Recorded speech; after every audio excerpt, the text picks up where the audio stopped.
Look at that stroke. Spinning. Position while he waits. Yeah, so it looks like the coin toss is at 4:10. Yeah, we're going to probably give the first 10 minutes or so to introduce them, get the people in, get people stirred up talking about it, let people share, that kind of thing, and then we'll get it going.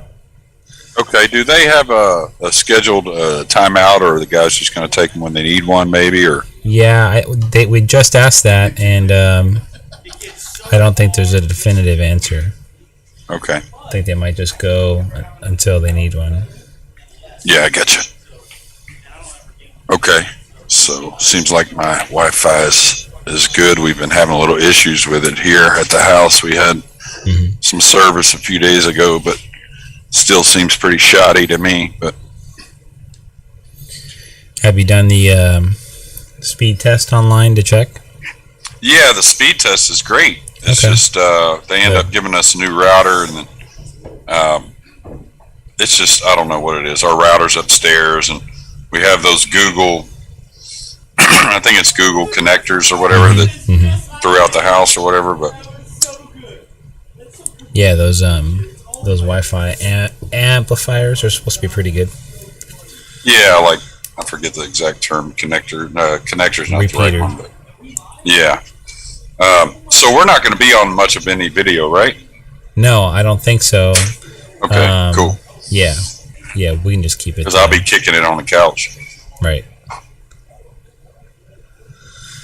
When we go live? He's going to start up the YouTube one right now, and then the Facebook one, so we should be going live here in a minute. All right, let me go back in. Now, could you hear a big difference, Raymond, between what you hear now versus now? What you hear now? Yeah. Okay. I was wondering how sensitive that mic is. Yeah, it sounds good where it's at now. Yeah, I got it in the right spot. Hopefully you don't hear much of a dog bark.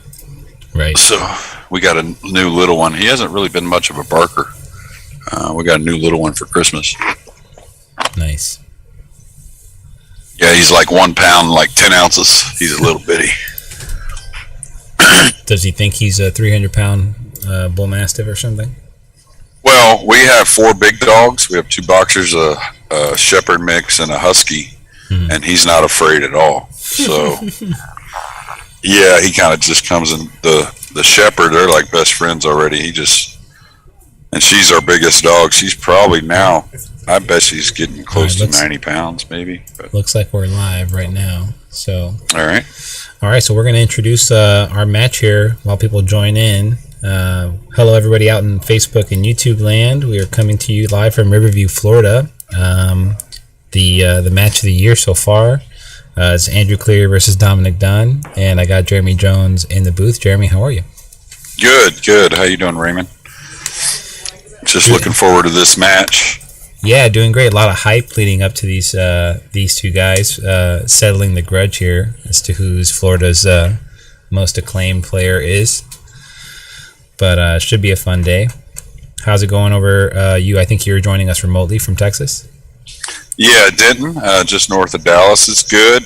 Of course, Texas weather front came in, and now it's like 20 degrees. So 2 days ago it was 80, and now it's 20. So pretty normal for this time of the year, though. Fantastic. We got some people in the chat already. Welcome, guys. Yeah, this is going to be the biggest match of the year we've had so far. These 2 guys playing each other as basically a big grudge match, really, 2 big egos, lots of confidence, lots of posturing, lots of social media personalities chiming in. Who do you like so far, Jeremy? Well, I kind of said in my little video I didn't really pick a winner, but I kind of leaned towards Andrew, and I'm going to stick with that. I think from what I've seen, though, Andrew looks pretty settled in the warming up, and I look at this match, Raymond, kind of like if it was the Wild West, like somebody's got to leave town. Right. Whoever loses this match, that's not the case, but you may not hear as much from him in 2022, at least to start the first year, whoever loses this match. So a lot of pressure. Right. Yeah, especially when you're local, there's always those hometown rivalries. You don't want to give an edge to a guy you got to see somewhat regularly. So yeah, and this is it got hyped pretty big beforehand, so it'll sting a little bit whoever takes the loss here today. But now it looks like both guys, from what I saw warming up, they look like they're in pretty good form. Yeah, I mean, the table plays perfect. We're at a private residence here in Riverview, Florida, and they really have kept the room super nice, and the conditions are super nice. I think they're on 4.5-inch pockets, diamond table, new cloth. Balls are in pristine condition, so they definitely won't be able to blame hitting the rails on anything other than just themselves. Oh, it looks beautiful. Yeah, it's a nice room for sure. Yeah, is that another table next to it? Yeah, there's a 7-footer. Okay. There's a 7-footer cool. towards the back, and there's also a little card table there, and they have a bar and stuff set up. So yeah, cool. Oh, this should be a heck of a match. It's a race to 25. I believe it is winter break, though, correct? Yeah, race to 25, winter break 9-ball. It's Texas Express rules. And, 3-foul rule, the same thing. 3-foul rules in effect. Jump cues are allowed. Barking on the rail is encouraged. So it's going to be a dogfight for sure. I think they're looking to flip the coin around 4:10, so in about 5 minutes. If you guys are in the chat, feel free to hit the share button now. Get this out there to your friends if you can in your Facebook groups and on YouTube or wherever you're at. We're streaming on both platforms, on YouTube and Facebook. So if you guys hit the share button and share it out to your groups, that'll be a big help to get people in. I think we're going to have Molina Mike come in a little bit later as well. So should be a fun day. Yeah, we'll get. Who's older between these two? What's their ages? Who's older? I think. No, Raymond. I think Andrew might be a hair older. I think he just turned 40, but I know he's. Oh, that's right. I remember that birthday. Yeah, Dominick, I'm not entirely sure. He's like a man of a certain age, Yeah. He could be 24. And I didn't really know Dominick until the Tallahassee event. Right. First time I really kind of saw the guy. So. Yeah, he's super big into the one pocket stuff, especially. He super loves the one pocket game and loves to facilitate action and stuff. And he's run a few events here locally, little local tournaments and stuff. Does a lot for the players and stuff when he does. So just somebody who really loves the game. So and is not afraid to flip the coin, obviously. No, I saw him do that. And I think you'll see that same kind of quick pace whenever we're in the match here that he's showing when he's practicing. So I kind of saw that in Tallahassee also. Yeah. Yeah, he's liable to get riled up too. So you might hear him get vocal. He likes to pump himself up. I think he said that he taught Josh Filler that. So both lefties. Both left-handed players both like to yell. So.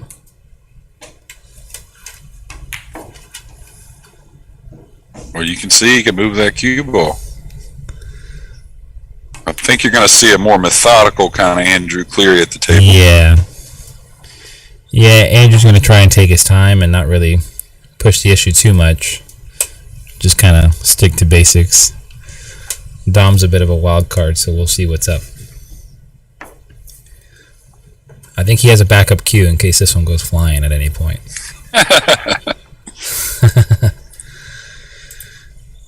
But yeah, we do have some people in the chat on Facebook and on YouTube.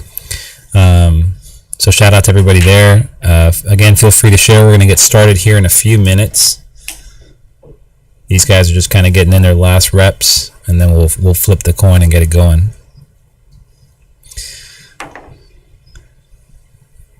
If you guys would like to donate at all, we'll have a comment posted within the chat where you guys can send any kind of donations and stuff to chip in for this free stream. We appreciate everybody's support. and hope you guys enjoy the show. It's going to be a fun one. So where's the best place they can go on Facebook to get that stream? Let's see. It's called Billiard Livestream is the name of the page.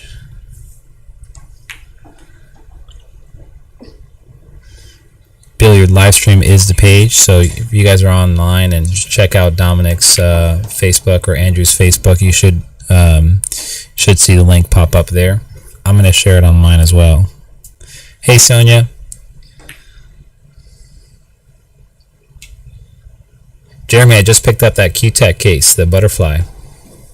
Oh, they're sweet, huh? Super nice, yeah. I was looking for a good soft case, a good butterfly, and grabbed that one from a guy down in Fort Lauderdale, Josh Gibson. He runs a billiard warehouse down there.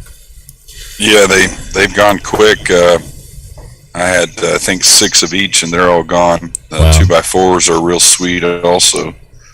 That have the top the opening on the top like a just a standard case. But one thing I like about the butterfly, it's a soft case, but it seems more firm, sturdy. Like it's better protect. Yeah, it's sturdier than I imagined it would be.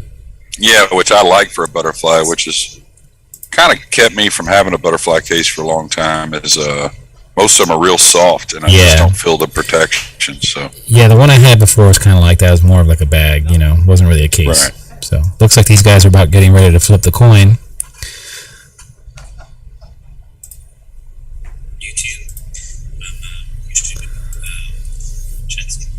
But yeah, I had that same feeling as soon as I opened the box and saw the actual case. I was like, man, this thing is made of really good material and it's really tough. And I love the joint protector badge. I thought was a nice touch. If you have joint protectors, they're easy to lose. So I have that and the different pockets and stuff. It's well made. So yeah, I like the cell phone pocket on the top. Oh yeah, yeah. Each one of the cases have that. Just everything about it. Everything fits right there in that top pocket. Yeah. I'm real hard on cases. Sure. Yeah. And I've had mine about a year and a half because they got delayed coming out a little bit, and mine's held up great. Yeah, it's awesome. All right, looks like we're about to start off. Yeah, and this is a long race, but most matches they'll say that the guy that wins that first game goes on to win about 60% of the matches total. So strong. Yeah, pretty strong. It's been a pretty standard stat, I think, for quite some time now. That's been kept on the pro tournaments and whatnot. But all right, a successful break. Tough shot on the 2 though, Raymond. Anything you like here? Well, really, I think he's got it's hard to play safe. He's got a makeable shot on the 2, so it's almost like you make the 2 and look to defend from there, right? I mean, the 8 will keep him, or I guess that's the 7 ball. Looks like he'll go and glance to the rail above, past the side, but then I'm not sure if he'll be able to cut the 3 in, but maybe he'll be might get a bank on the 3. Yeah, maybe. Pretty good stroke, pretty good effort. Mm-hmm. It was a tough shot. Yeah, it's a tough opening shot for sure. Yeah, but we'll see how Dominick, yeah. This is a shot he can play 2 ways. He can play real mild and then play the safety next, which I think we're going to have that. Or he could have, if he felt good, he could have went into that 3 ball to see if makes it more he wanted firm. to roll the dice a little bit. Right. Another interesting stat that I've heard is that the guy Double Hill who's breaking is actually not favored to win.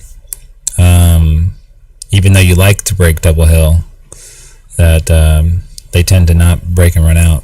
There's something going on there, and the incoming player tends to take the best of it slightly. Well, there's a lot of pressure on that break shot, and another thing we always talk about is when it's hill, it seems like you never see a break and run. Right. So there's always drama, like both guys get to the table. So do you know anything about drama at Double Hill? Yeah, unfortunately, I know lately I've known the wrong side of that drama, but yeah, it's been good to me. But it's been a little bit crazy at times. Double Hill is something you remember. Yeah, for sure.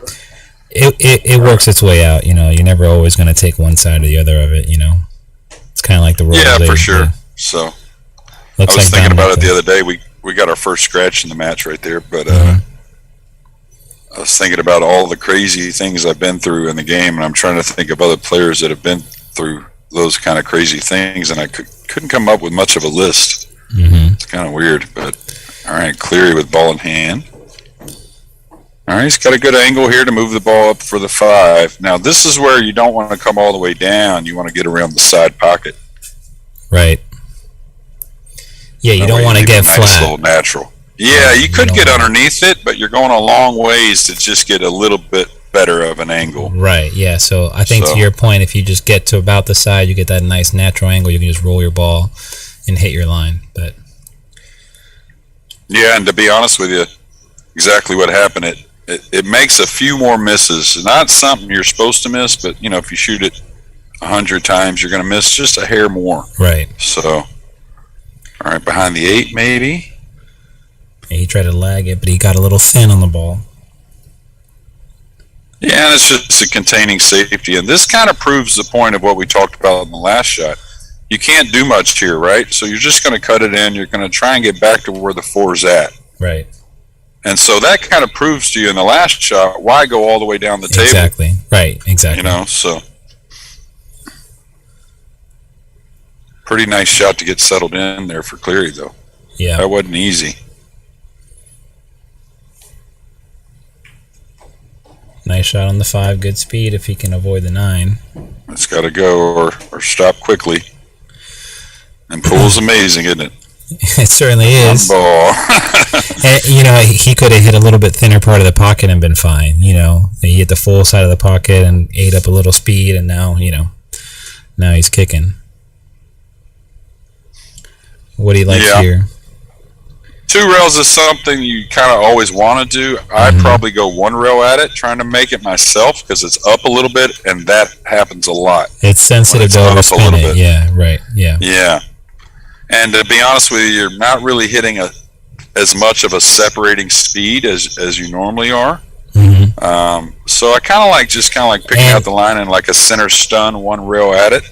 Trying to make it. And I think to your point, it's easier to get shape 1 rail on that particular kick because the 2 rail sends you into the 8. Now you got to contend with that, and whereas a 1 railer you can split the window between the 8 and 9, and you get come out for position. So Dominick's in a good spot now to win this first game. Yeah, and he's going to get a little rhythm.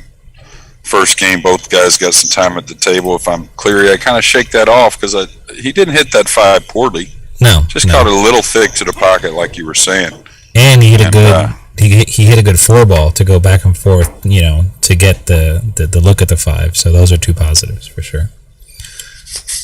Yeah, and he's both guys look comfortable. So we'll see Cleary, who didn't make the corner ball on the break in game number 1, and he did make the one in the side. So we'll see what the difference between the 2 are early. I saw Dominick in practice was kind of like soft drawing the ball a little bit. It's kind of playing for the wing ball and trying to drag the 1 ball up to the side. Let's see if he keeps it up or if he picks up the pace. Yeah. Well, he didn't take much time aiming. He kind of just got down and kind of one-stroked it. Great results, though. Just got to roll this in. Yep, the 2's dressed up nice. Yeah, and that may be the difference right there. You see how he kind of shot the ball in. There's nothing wrong with that. Where I think you'll see Cleary kind of maybe roll the ball around the table a little more. Okay, got a little flat, and he's a little far away from it. So I'm guessing Dominick decides to stun the cue ball a little bit. Yeah, he's playing for the 4 near the side next. So he tried to roll it, give himself an angle.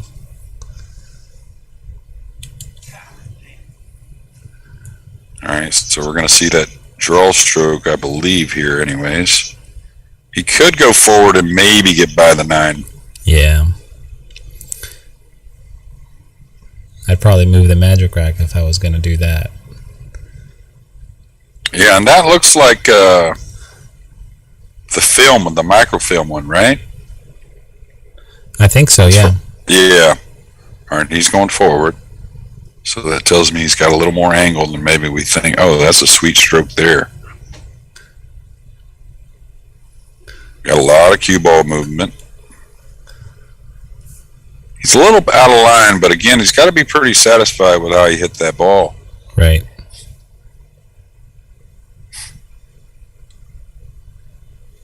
He's going to bump the 5 next.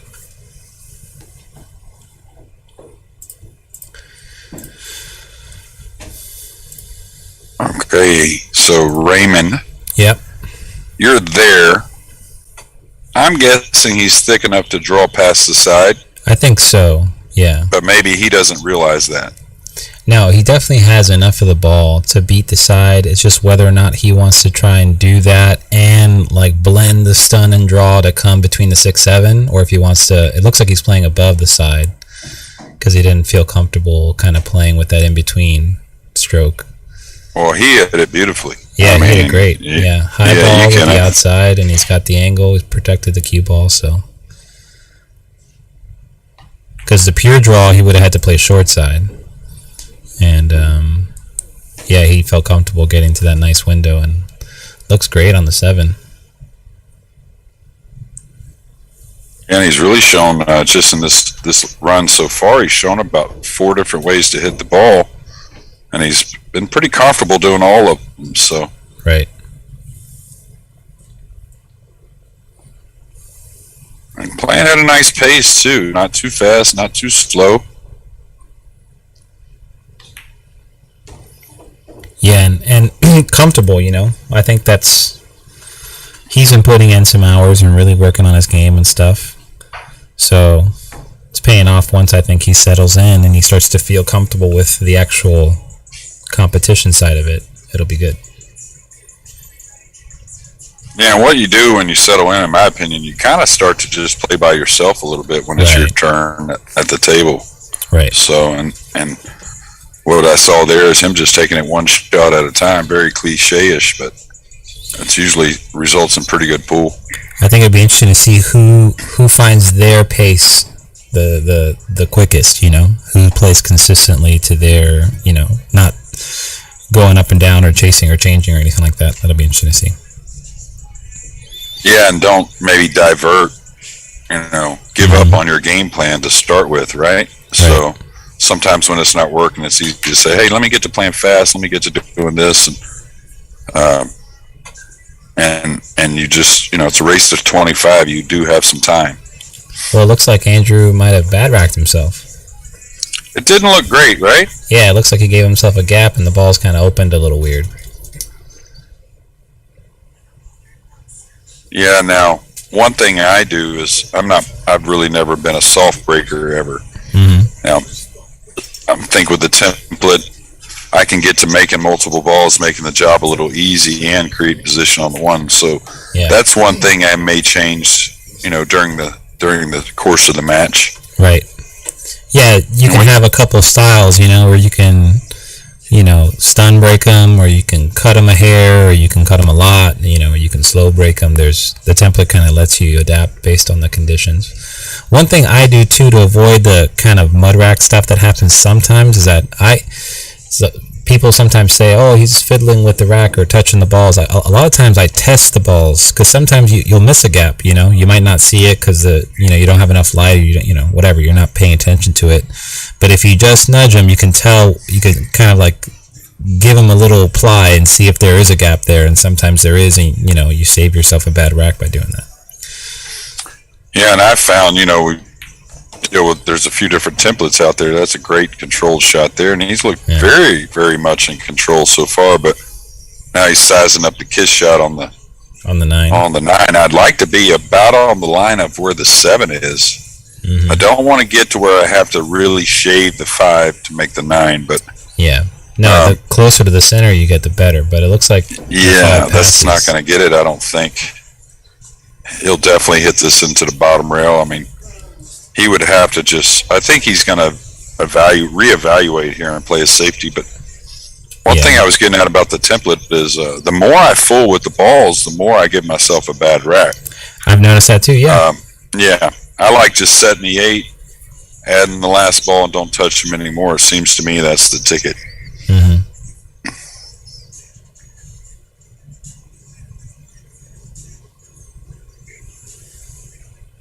Yeah, I don't know if he's playing the kiss shot or not. It's, like I said, super. He's going to go ahead and play the safety, trying to create a little distance plus get the snooker. And a little fortunate there, but I like the idea.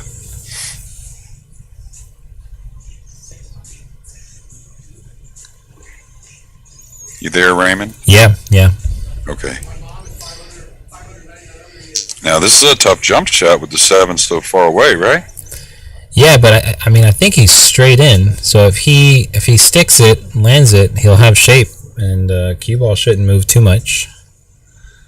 No, I think very doable. But wow, look at that! What a good hit that was. He caught it on the bounce, and it went forward, but the line was so good that he made the ball, and Yeah, pretty unfortunate to get elevated here, but yeah, just a little bit over the top of the 7. Do you just play here to make the ball and kind of go 2 rails? Yeah, you're going at the 7. It looks like the speed that you like to make it should be okay. Oh, he's playing safe. Oh, he played. Watch out, that's cue ball. not good. Yeah, we call that the danger zone. When you're in that, yeah, you really can't cut that string. much. You got to go through it, right? Yeah. I like Dominick shooting at that, though. I understand he was elevated and it was difficult, but the safety, it was there if you hit it well, but I liked him shooting it. Yeah, I thought he was going to go for it because you know, if you make it, you might bump the 7 and have shape. You might just miss the 7 and still have shape in the side. Good high percentage. Yeah, you got to gamble with shape sometimes. You know, when there's so much focus on making the ball. So that's why I was saying the speed it looked like to make the ball comfortably was okay to do something on the 7. If it doesn't agree at all, like, you're going to give yourself a worse shot on the 7. Maybe the safety's in mind then, but right. All right, touchy little 1 rail draw stroke here. He could follow with top inside and take a little longer guaranteed shot, but yeah, I like the draw here, I think. Yeah. Or even like a stun and spin, depending on how quick he goes into the rail. Like a stun draw, right? Yeah. And that way you don't risk overdrawing it, but you don't get this close to the side either. But no, he hit great. Yeah, that's all hit. Yeah, and the good thing was he was never out of control. Even though it was coming across, it wasn't racing. Right. So nothing bad, really. He's probably going to hit his mark a lot. Oh, you got to make that. Yeah, and that 9's going to be conceded. And again, just like game number 1, Cleary's got to shake that off and realize he did a lot of good things that rack. Right. This match is being sponsored by Salado, one of the 2 title sponsors for these 2 guys matching up. Salado is a great way to manage your Fargo, increase it, get some reps in, try and raise your score. So if you're traveling too, you can pop it in, find a match, and find some good competition. All right, so it looks like Dominick's going to break. Up 2-1. Makes a wing ball again. Yeah, and he came across the 1 a little bit, so he's definitely giving himself a little better rack and not manipulating the rack, but just making sure it's nice and tight. Mm-hmm. Easy shot on the 1. Yeah.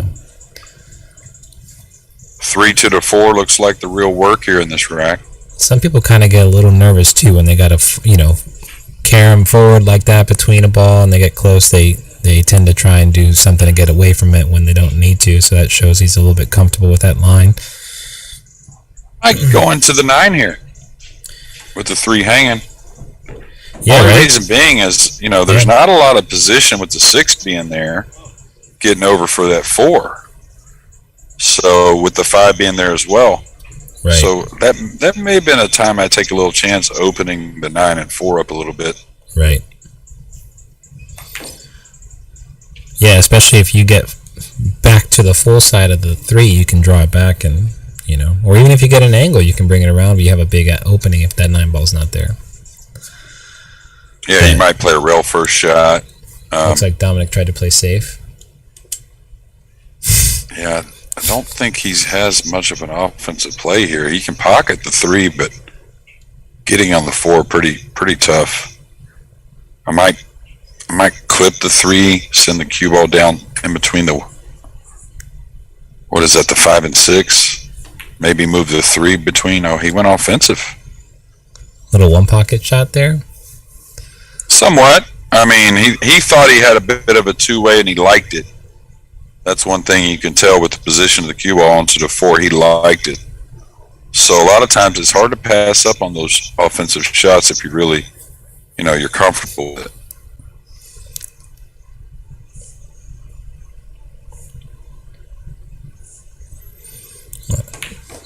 Dom might get loose here. Gotta be careful. Can't let the rhythm player kind of get going. Okay. Looks like he could ease it in if he wanted. He could easily go 3 rails around the 7. There's a big area in the center of the table to cut the 5. He could come 3 rails and lay up for the 5 in the corner pocket where he's standing. But that's got to go a little, doesn't it? He's okay. Yeah.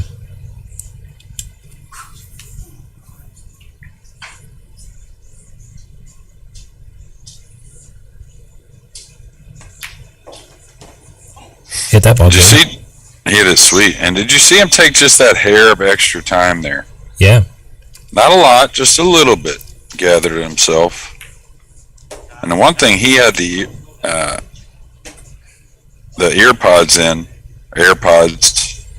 and he took them out. So right. I was going to comment that both guys had those in. So he left himself a bank, or he played safe. Interesting. What do you like from here, Jeremy? Well, I mean, depending on how comfortable you are cutting it in, that's always okay. He could come across the left side of it, trying to come 3 rails behind the 9, leaving a tough shot on the 7 if he lets him see it. He could kick behind it. So he's got a few options. Could bank the 7 by the 9, I guess. Oh, this is always the other option. 2-rail speed? Maybe. Oh. The speed was good, just a hair off. The Dominick's draw stroke was looking good during practice. Let's see if he sucks this ball back and gets shaped to take a 2-game lead. Yeah, I don't think we'll be missing the draw if he decides to draw. It'll be more about if he makes the ball. Well, pretty controlled there.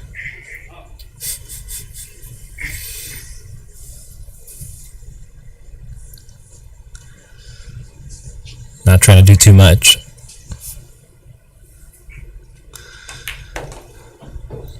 Pumps it in. Sure did, and he kind of shocked me right there. I didn't expect him to hit it that hard. Fired it in. Yeah. I think that's his default. If he could just pump them all in, he probably would. QTech, right. Our second sponsor. Give him a little shout out. Yeah, they've been doing some great things product-wise and also with tournaments and different things.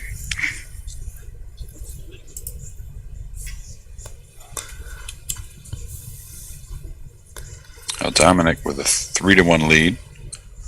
Race to 25, so you can probably anticipate somebody getting up, 5 to 7, 8 games maybe at some time or another. Right. Well, he came across that one again, but this time the wing ball didn't go. Yeah, and he took a little more off of that one, it seemed like anyways. All right, touchy little safety here. I don't think he'll go for this. I like kind of banking the 1 up by the 7-8 between the 4-9, maybe, and just float the cue ball towards this right corner pocket. Yeah, you'll probably get him by that 2-ball, I guess, if you can. If you hold it up. You just got a lot of things you could get him with, really. Now, Dominick's got a great kick at this, though. Superb shot.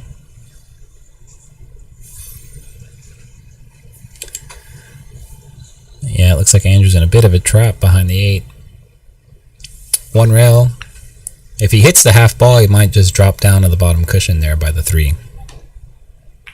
Oh, he hit the top side. Sells out a shot. Now, I think Dominick, being a lefty, can reach this. I think, anyways. Now, does he try to hit that gap between the 5-9, or does he just come one rail down? That's what I was wondering. With a guy that likes to hit the ball a little more firm, do you see how he kind of, like, I hate to say, kind of decelled on that stroke a little bit? And what happens is you take that little firm backswing into it, and then on the soft shots, you kind of guide the cue a little. I was wondering if we're going to see that. I think he'll probably settle in and get away from doing that, but early in a nervous match, that's easily something that happens a lot. Right. Well, it looks like Andrew got good speed on the cue ball. Yeah, ideal.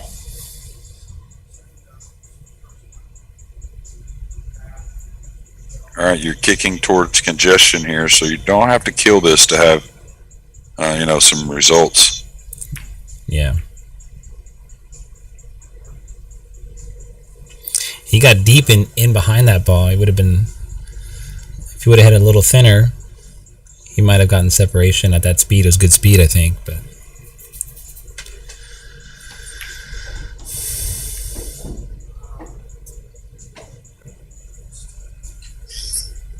We call that self-defense. Yeah. Well, I was trying to think about that how this match is going to go. I think Cleary, he stays away from some of those things that can make things easy for Dominick. Like those a couple games, Cleary really kind of did a lot of the work. Right. And Dominick got the W, so. Yeah, it could be 2 games the other way. Yeah. From those 2 errors. Dominick's still got to clear 7 balls here, so he's got to do some work. But ball in hand really kind of makes those things a lot easier, right? So kept the good angle on the floor. Yep. Now just don't get too thin on the 5. You don't want it to be missable. Like to gather a little angle, play the 6 in the side. Again, the second time he's hit that same kind of angle with rolling ball with outside, kind of decelerated it a little bit, and it opened up. Yeah, what happens is you don't deflect the ball as much. So that's why, when he's putting that hair outside, he's not pushing it over there. Oh my, no. Watch out. So this is a tester. Looks like position, I wouldn't say totally natural, but doable. With a high ball. And, if he gets to the bottom rail, he can make the 6 inside, just float it in. Yeah. You just got to bury this ball. We hit the top side of it, overcut it, but got a good roll out of it. Yeah. He's got to be pretty comfortable with the kick here. That's a good one-pocket shot if you're playing one pocket. Yeah, it's a beauty. This is okay. I'd like to go 3 rails underneath this myself versus 2 at it, but... Yeah. 2 at it is a smaller ball for sure. Yeah, and just, besides making it, you're not going to get away with much. Yeah, right, this should be 3 rails at it here. 3 rails. If you go soft behind it and you just barely land on the ball, it's still kind of safe, Yeah. You're not directly selling out, but. Yeah, Andrew went 3 rails, but a little long on the cue ball. So he's got to settle down and just bury this ball. Just high ball, roll it across the table, and let your stroke do the work there. Nice shot. Yeah, well, you see the difference there. He accelerated the cue on the last one. Was similar to Dominick. Kind of got back quick a little and just kind of let up on it. I think he probably had a little mini talk with himself right there between shots. Hey, shoot the shot. Right.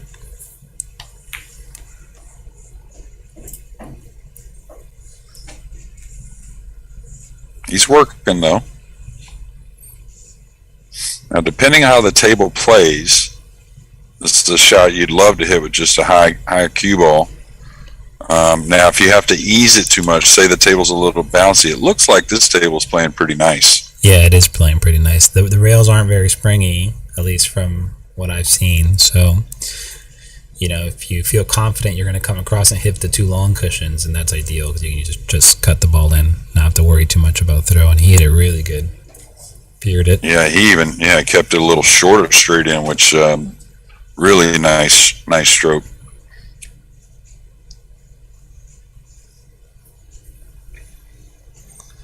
That's a great recovery shot too. After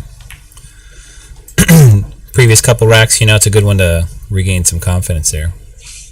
Yeah, and if you just kind of remind yourself and take, look back and you look at the shot, you kind of can see it's really not that hard of a shot. Right. It looks like a great recovery, but you wanted an angle. You might have went an inch too far, maybe, but yeah, he was just a little closer to the ball. That's all. Yeah, if you settle yourself, you're going to bury that, 8 or 9 out of 10. Right. It's just that, we kind of get in our own head a little bit sometimes. Our initial look is like, oh, that's so tough, when it really isn't. All right, Cleary cutting it to 3-2.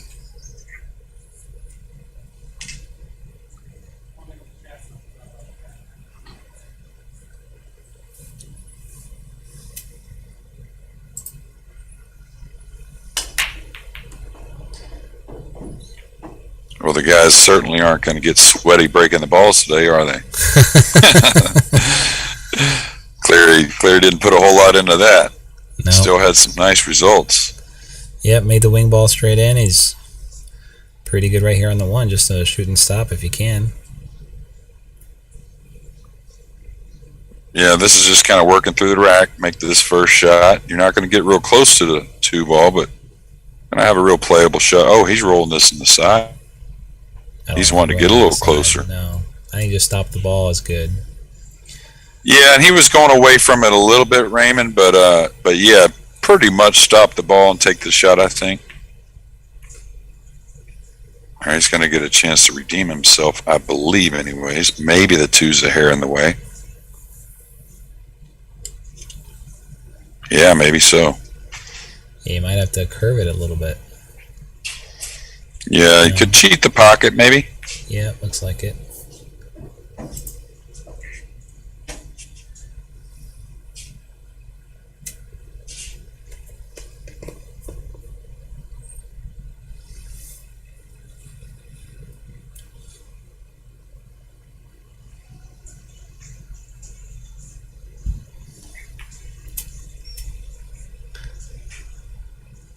All right, good touch there. Smart shot.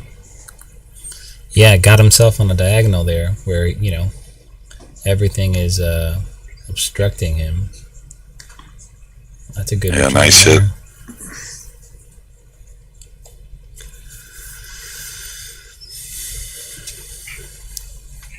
Well, these guys are grinding. Yeah, and they're showing a lot of different shots. I mean, you're not just showing, oh, these guys get out 5-6 balls. They're kicking at the ball well, make good decisions. They haven't made everything they shot at so far, but I expect the ball pocketing to get better as the match goes. Right.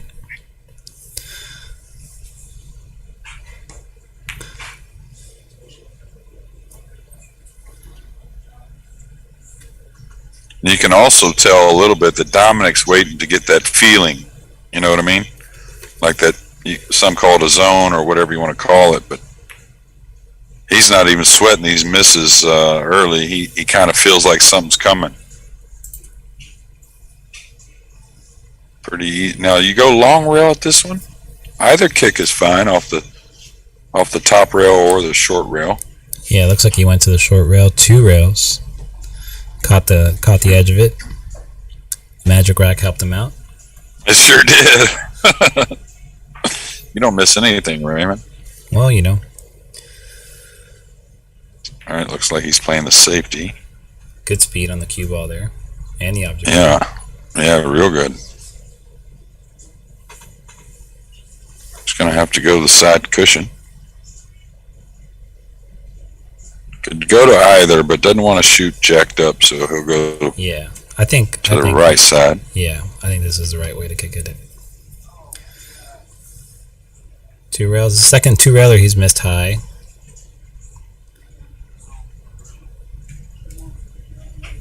Yeah, and talk about it all the time. That this is more in that natural range. The other one was a little bit more of like a short angle kind of range, but they're both important. And, condition specific too. Different tables will play a little bit different based on how you connect those two rails, but big skill to have in any game. Yeah, and I'll remind you that, generally you kick, after you play for a while, you kick pretty accurately as far as your line. But you got to remember, just like a regular shot, you need to put a good stroke on it. Right. And nothing reflects a bad stroke more than the rail does. Like when you bank at a ball and you kind of just jam at it and it just kind of acts crazy. So, right. Same thing with a kick shot. When you kind of let up on it or whatever, it doesn't really hold that line that you're imagining. So right. Well, Dom looks like he's starting to get a little bit more comfortable. Seen him hit a couple balls pretty nice. Oh, both last three were real clean. Mm-hmm. Oh, he lost his cue ball there. This is, I think, the only area that he really needs to spend time tightening up. It's just that it feels like he comes with a nice shot, and then the next shot after moves the cue ball a little bit too much. So. All right, our first fluke on the 9. It looks like they're spot. Oh, they're playing. You have to call the 9. Gentleman 9. Okay. Interesting. I've seen this. I've actually played this in one tournament before. Everything else you can fluke, though, right? Yeah, I think so. Yeah. But call 9. And sometimes what that is for a guy like Dominick is just taking that for granted a little bit. Just like, I'm going to get position. That's no problem. Instead of just taking that hair of an extra time, making sure. Because it wasn't really like he mishit the ball. I think he hit it how he wanted. Yeah, but just didn't maybe get focused on how he wanted it a little bit, maybe. Right. Yeah, if that and once that cue ball starts rolling, it's like, it'll go. Yeah, you can talk all you want to it, but right. All right, tied up after 6 games, 3 apiece. We'll see if Andrew picks up the pace on the break at all. A little bit. Don't really think he's given himself the best rack, though. Right. And did he come across that a little bit? I don't think badly. I mean, generally, if you're, if the rack's good with the template, the way he hit him, the corner ball is going to go. Mm-hmm. Maybe he needs a racking lesson or something. Well, like I said, I think the least you fool with him, the less you fool with him, the better you are. Right. Yeah, if you have to start fooling with them, that's a bad sign. Yeah, exactly. You need a new template. You got to start massaging them. Then All right, he's got to just pick a path for the cue ball. That's going to work out. Containing safety. Right. Now, when we're going to see you in one of these Florida matches, Raymond? It's a good question. Last year was the first year I've been, back to playing a little bit more. And I played a few kind of challenge matches here recently, but at the end of the year, just in, the local pool room and stuff, just cheap to get something in and get going, But I tend to play a lot more tournaments, but there's value in having the experience in both. So we'll see. This year I plan to be playing a lot more. Well, good. Saw those guys had a few words, looked like some joking words. I think something about somebody's mom. I don't know. Mama jokes already early in the match? I know, right? It's not even past the halfway point. Well, that was a good jump. It looked like he almost made the combo. Yeah, well, like I said, just for Cleary's corner, he hasn't had any glaring misses. Even on the tough shots, he's rattled the pocket at least. Right. So for him, one good thing is he's just got to settle in a little bit more, maybe a hair more, relax a hair more, and keep doing what he's doing. Same thing for Dominick. When you're taking the heat, or if you're prone to just being excited or amped up, sometimes it's almost good to take a punch from your opponent to feel what they're going to do to you. You know what I mean? To feel what it's like to, just be in the mix of hair, and then you kind of settle down and, You're like, all right, it's time to start playing. Yeah, I mean, nobody wants to fall off behind, but right. I don't know what it is, but something about behind early is definitely much better. I mean, it's obvious than behind late, but the feeling of it, it's just, once you've done it a few times, it really doesn't bother you, and you kind of, like you said, kind of relax a little more. And well, he came with a tremendous shot there on the one. Yeah, tend to want to fight a little more, I guess, maybe. Right, I don't know. yeah. It may be just your senses tighten up and you get sharp, Yeah, like I don't have much more time to... Right, exactly. Better come off the stall here quick. Yeah. And Pool's amazing, that last shot, and then, missing that 2-ball there. Right. Okay, thin cut shot, but... This is like that 4-ball he made. Yeah, to start the match, right? Yeah. He likes it. What do we got over the top here? I don't think he got there on the 3.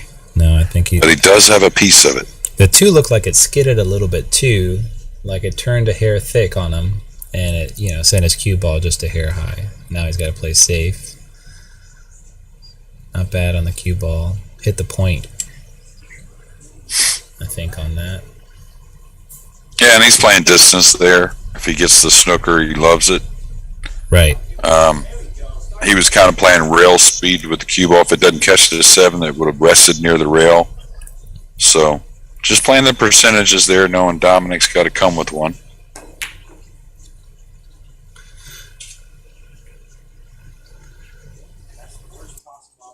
Far off.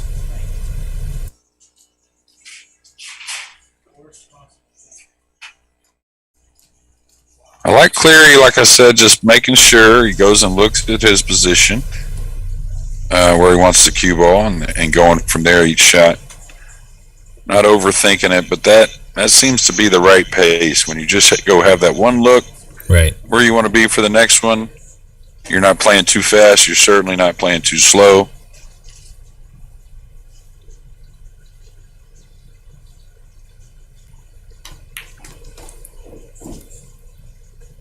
Good shot there. This gives him the natural angle on the 6 to get to the 7.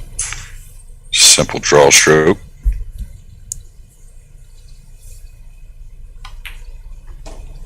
Clean there. Now, do you like staying high, Jeremy, or do you like to go into the gap? I think I go into the gap a little bit myself. He's going to fall below it, it looks like. That is not going to be what he wanted. Right. Yeah, I think you have the 2 options. Stay high or go into the gap. I like the gap, too, just because you can get a good feel for the speed of the table. Yeah, you could go... I actually probably just hit it full, go to the rail just past the side and kind of stay in the gap where I can... If I have to, I can go shoot the 7, go one rail into the 9 with the cue ball. Say I rest a little bit funny and I don't really want to manipulate it too much. Right. With side spin, so...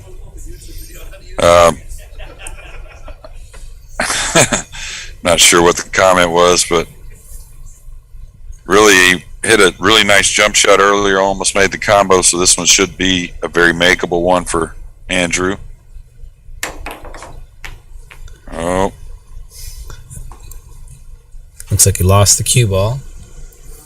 And Dom's going to have ball in hand with the last 3 balls to regain the lead here. Yeah, it does go in the other side, so don't be afraid to play short side here on the 7. Right. And don't be afraid to play short side on the 8 as well. Right. You could roll past to the center of the table. Nothing wrong with that either. You could set up for a jump shot.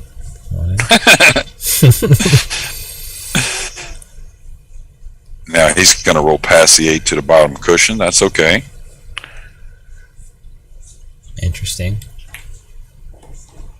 Okay, caught a little bit of the 8. Yeah. Good thing you didn't catch much more of it. And all those types of shots, you want to be easing past the ball. Don't think your cue ball's got to be moving fast. Uh-oh. 2 rails cross table in this. No. Watch out. This table's got some speed to it. Wow. I can hear them laughing in there. It's pretty strong. He's like, you imagine the commentary like, oh, you suck. There we go. Dom's got to bear down on this one, on this 9 ball. Takes a breath.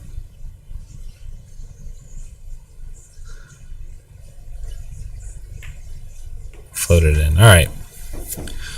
That's about as soft as you ever see Dominick hit one. Right. A couple people have asked. This is Raymond Linares in the chat with Jeremy Jones. I'm here in Florida. Jeremy's commenting in from Texas, and we're in Riverview, Florida.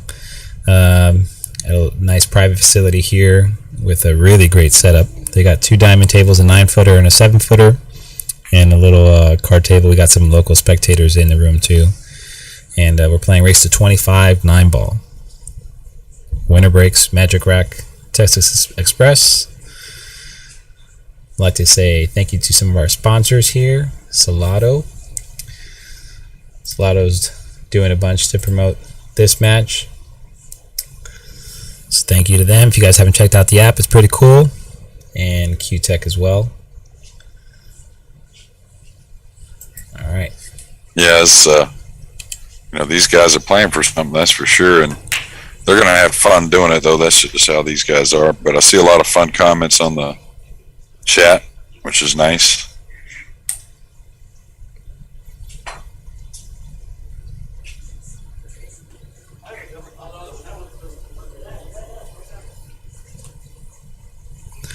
Looks like we have another Magic Rack dry break.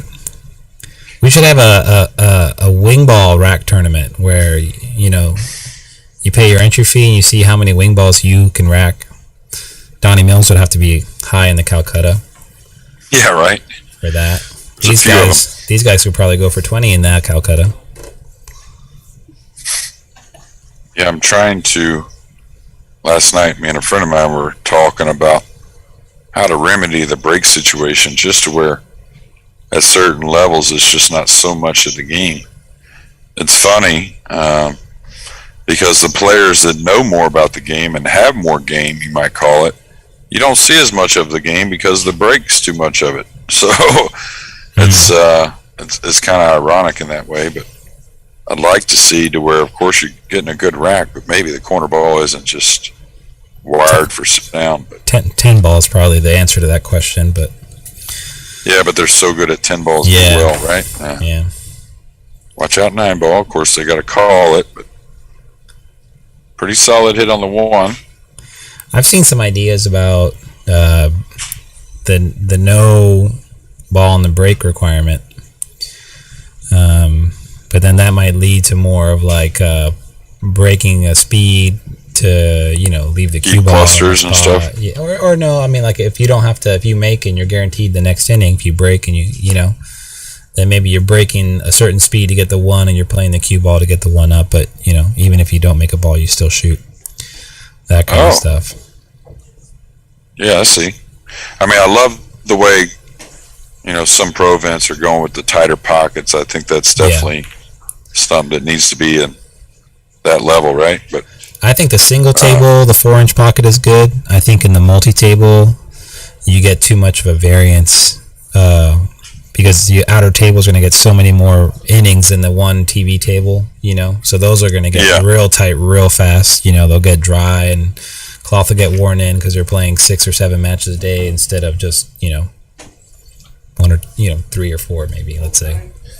Yeah, and the bigger the event, I think, more of like your major kind of thing. Yeah. I like to see it even on the outers. I kind of relate it to Wimbledon. Mm-hmm. If you're ever a tennis player, they don't put any water on the courts when it starts, and you should see what the outer courts look like compared to the main story. Yeah. They look like they're playing on dirt, but exactly. They really are because man, they're grass court, tennis courts. Yeah, the baselines wear down so fast, and they're just It's basically it's just kind of like the USGA. They don't water the course after it starts unless it gets ridiculous. So right. But I like it being tough for the guys that are just, and I hope they take it as a compliment. That's just how great they are. Right, and I think it'll force them to have. I think it'll force them to showcase more of the moving, more of the safety and kicking, which is good, I think. Yeah, and then you're still going to have guys that are the upper echelon that still bury those shots no matter what, under the pressure or the pocket size or whatever. But which there should be separation there, in my opinion. Right. All right, a little safety behind the 6 here. Does he go for the cross side bank? I think he can. He's got a great chance just to float. He kissed it. Hit it too full. Too full, yeah. All right. The guys haven't really been offered a great angle on this 3 to get on the 4. That's why we've seen a few safeties. Might see another one here behind the 8. Little hard. Yeah. So he's going to need the 3 to help him. I think he left him a shot. Yeah, I think he can see it.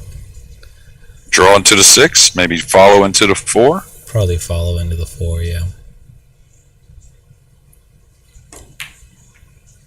Try to stun. He made the 6. You think it's because it rhymes with Dunn that he uses the stun a lot? Yeah, exactly. I think he's working on a hip hop album to talk about his play style. Okay. Dominick Dunn. Maybe get another nickname. I don't know. Stun Dunn. I don't know. I gotta think it over. I have one for you by the end of the match. How about that? We'll leave it to the audience. Yeah. How could we involve Dunn and Stun in the same nickname? Sounds doable. All right. He could follow past the 7, or he could draw. Now, if he draws by it, he's got to be good because the 7 doesn't go by the 8. Well, he super followed it to the same. That's pocket. good too, though. Yeah. The thing is, there you got to just make sure you're not short because again, the 7 doesn't pass the 8 in the corner, so you're only playing for the side pocket. Well, he clipped the 7 going out. Yeah, he can get to the top rail here, right? Yeah, for sure. No problem. Top left, I think the wrap out of the corner, maybe. Yeah, I mean he could go long rail, short rail, even if you really wanted. Stun, kind of. Yeah. There it is again, stun. No. I like that play there. Yeah, that's good. Maybe a little lighter, but still like it.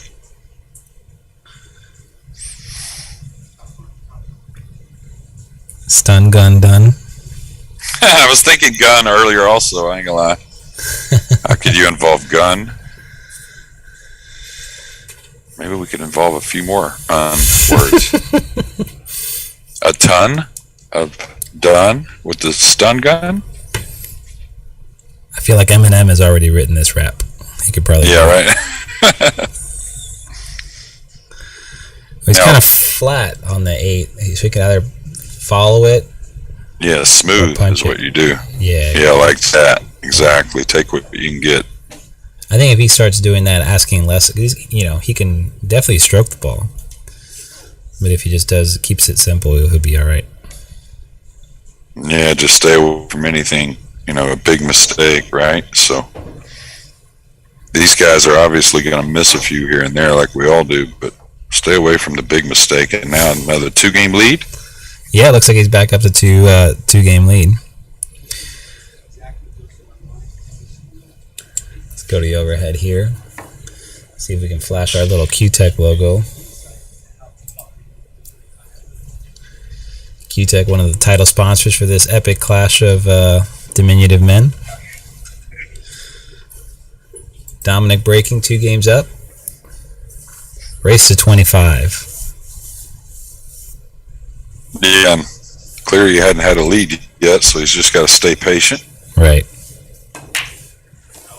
All right, definitely racking and breaking a little more results that Dominick. Okay, don't think he has a pocket for the 1. Just kind of bank the 1 across and bring the cue ball towards the 2-7 maybe, or you could run it as well. Well, he's going to leave him a shot. Yeah. Not easy. No. But this is here's where you just take what you can get. Right, just shoot this, maybe come a diamond up off the end rail. Yeah, it seems like when you try to get a lot out of it, you miss the ball a lot. Right.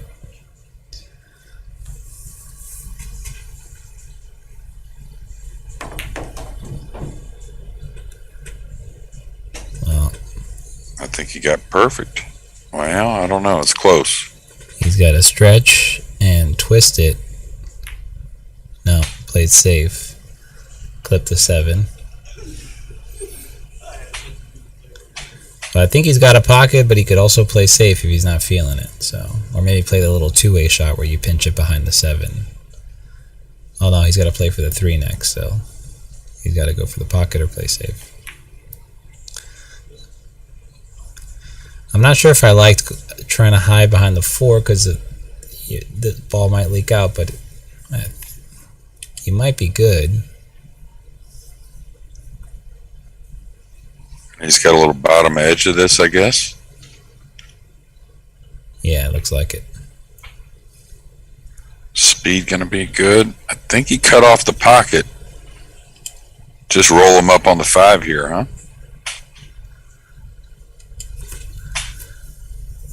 But I'm not sure. I mean, if he can just float it past the 5 and not mess with the 6, then that's good. I think so. I think now he's looking at the combo. That's a pretty offensive shot. And he's almost got to roll it a little bit, it seems like, as well. Yeah, that wasn't easy. Right. So I like thinking aggressively. That's what the greats do, right? They play aggressive. A little short on position here, so he's got to work the cue ball. Pretty natural 2 rails to a little past the headstream.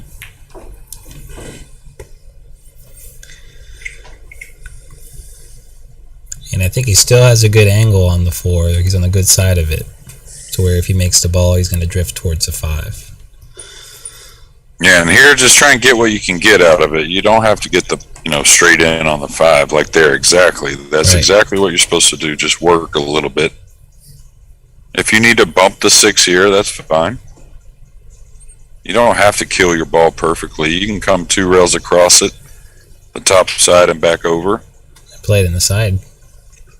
Yeah, you could do that. That's hitting it with a little more speed. But like I said, if you feel like bumping is what you want to do, that's not the worst thing in the world. Yeah. He tried to turn it and stay high, and he kind of caught the fat part of the ball. So. Now, touchy little shot here. Short side. Yeah, you got a lot out of that. That was real nice. He actually just got a hair awkward. And this is where I'm not afraid to play short side on the 7 either. Right. Yeah, he almost Shoot got this too in much the side, right? Yeah, exactly. Yeah, this will be the one. This will be the tough shot that you take, right? You just bury this one. And He's going corner. I like drawing it over. Yeah, this is what I like here, drawing to the back side of the 7. Right. He's trying to figure out how can I say on the good side of the 7. No, you can't. You got to concede that. Yeah, just a light draw. Yeah, there you go. Well, he tried to pinch bump it. I ain't got there. I mean, it's makeable, I think. Yeah, he could chop it. Oh, sir. Yeah, I think he's almost got to, really. Mm-hmm. Yeah, notice how much he had to fight to try and stay above it, where, you could have just come below it, played short side. I think that was a good play. Overcut it. Yeah, everybody kind of always fears having to shoot a ball past the side, but again, Especially it's just one of those things. Like that, it's good. It's fine. Yeah, just remind yourself. Don't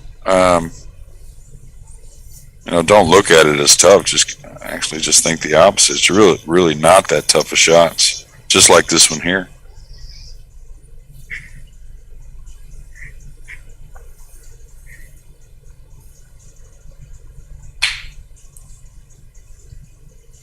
I think he's going to hit this one left-handed.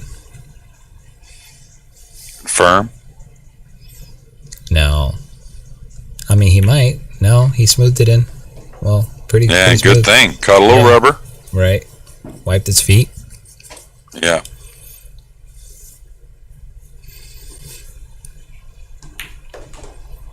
Well, now our first 3-game lead, 6-3. That's something for us to talk about, but not something that Cleary's supposed to worry about. Right. And one thing, he's had his chances, so that's a good feeling. It's one thing that it's kind of like there's pros and cons to both of that. It's alarming when you don't get your chances. Then you're a little worried about what your opponent's doing, but at the same time, so it's good to know you're getting chances, but it's also a little alarming that you had chances and you didn't take advantage of them. So. Right. Yeah, I think you just want to get out of your own way and allow yourself just to play your game and feel comfortable. Maybe he's trying to cover a spread. I don't know. He is a very well-connected man around the country. That's right. So that's right. Well, 2 balls in the break. Yeah, and he's got one. He's got to kind of ease in, or he's got to put a little effort into the cue ball to hold that position. Yeah, it feels like he shot 3 1-balls in the side after the break, where he's had to float it in and avoid. This one he tried to take in the corner and stun over, but hit it full. Yeah, and in a perfect world, you say, "Oh, I just knocked that in the corner and I had position on the 2," but right. A lot more missable ball in the corner that one was, and right. I might have taken a chance on the cue ball there. It'll be interesting to see if he takes note of that. Maybe tries to adjust a little bit on the speed or what part of the 1 he's hitting, so he's not, in the in-between. Yeah, because he's, like you said, had that shot in the side a lot. Now, can he get up for the 4-9 here, or has he got to play the 4 on the side? I mean, he might even come 2 rails, but yeah, he went in between. He didn't follow all the way through. Yeah, if you're gonna go for the 2 rail angle, you got to really peer it all the way through. It felt like he was kind of in between. Cleary with the big stretch. Watch out for that corner double kiss somehow. Yeah. Oh, a lot of weird things can happen there. Didn't appear he was cutting it that thin. Well, he overcut the ball for sure. Yeah, but that hit like the first diamond up there. I'd like to see the replay on that. Right. Okay, can he hold it? Ease it? Now he's going to go up and... Ooh. He's going to play safe. Yeah. I think he's tough shot here. The outside half of the ball. Probably end up playing quarter ball or less, try and go up table. I might go for this bank long rail. He had enough to get to the short rail. Good shot. Yeah, that was a nice shot. I didn't know he could get the cue ball, down and not scratch off that 5. He had a nice full hit on the 5. Yeah, he probably learned something from game number 2, was it, where game 3 he scratched off the 6 when he was jacked up. Right. When he elected not to go offensive. See a little drop in behind the 9. That's perfect speed. It looked like it was, I thought. I think he snookered him, I'm sure. Yeah. Going to the short cue.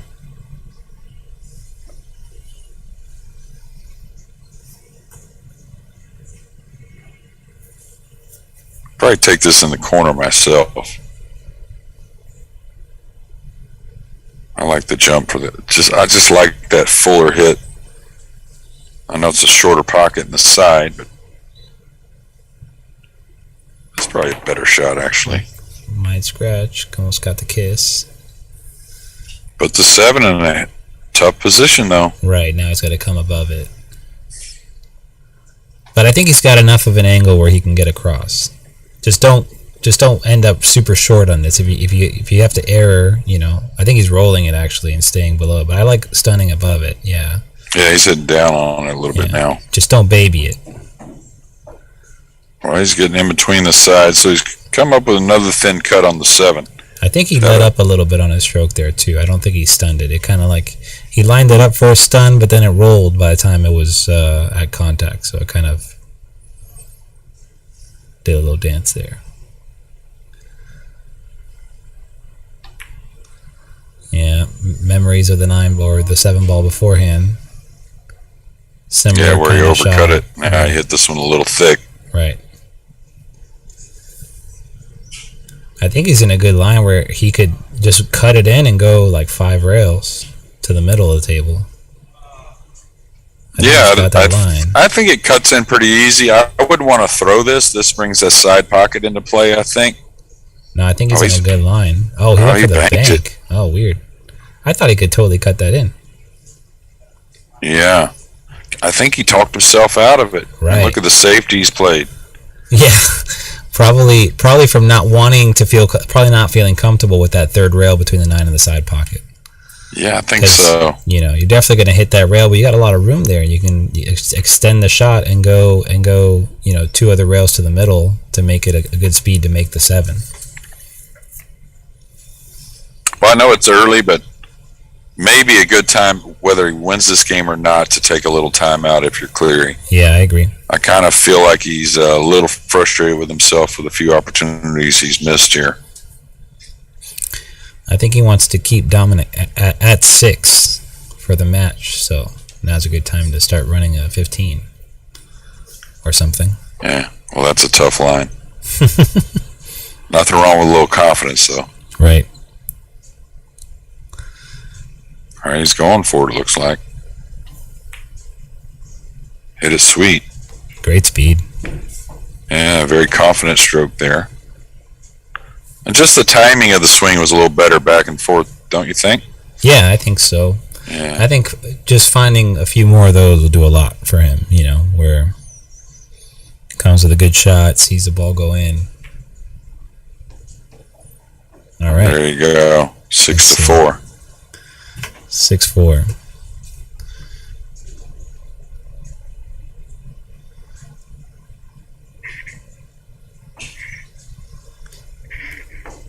So Andrew has this pet alligator that lives out back behind his house called Russell.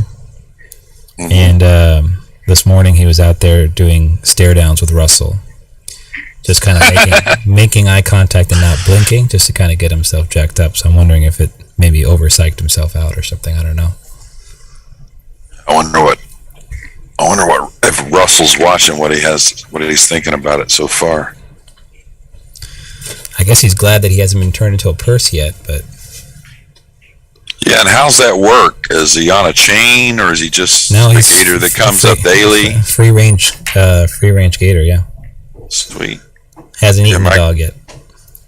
My grandparents lived in Winter Haven, Florida, which is between Orlando and kind of Lakeland area. And they used to have some big ones come up and bank right behind their place right there on a lake, and pretty incredible. Yeah, we see him a lot around here. Oh, yeah. Well, he picked up the pace on the break a little bit, made the corner ball. Good sign. Yeah. Got a great starter. Right. Finally made that nice, got to see the wing ball go in. And easy opening shot. Looks like he's got a makeable 1 on the 2. Yeah, he's going to try and catch a couple rails. May bump the 4 a little bit here. Wouldn't be the worst thing. It's gotten away from him a little bit.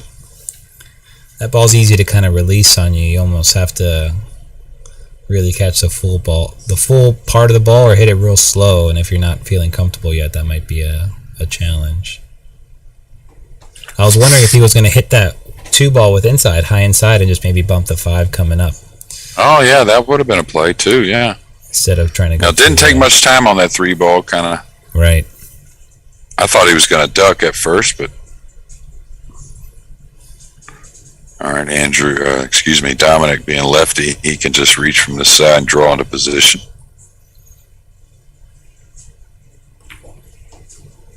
All right, didn't give him much draw, so a hair on the wrong side now.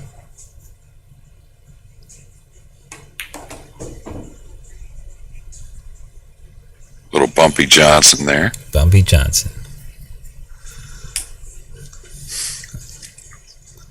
Big Oscar special.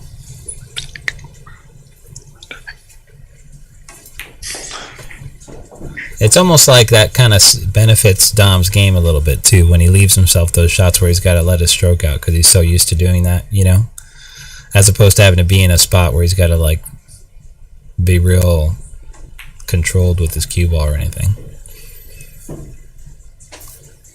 Well, yeah, he wants to be able to let it out a little bit. Mm-hmm. But I think he'll settle in also with, see, like right there, that was a nice smoother shot. Yeah.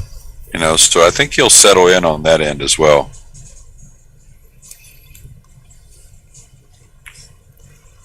Yeah, just like there, shooting the shot really kind of the correct way.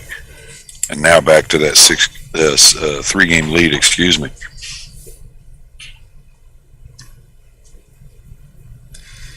Yeah, so he's up now 7-4, race to 25. I think to your point, that might have been a good time for Andrew to take a quick break. And just kind of calm himself down.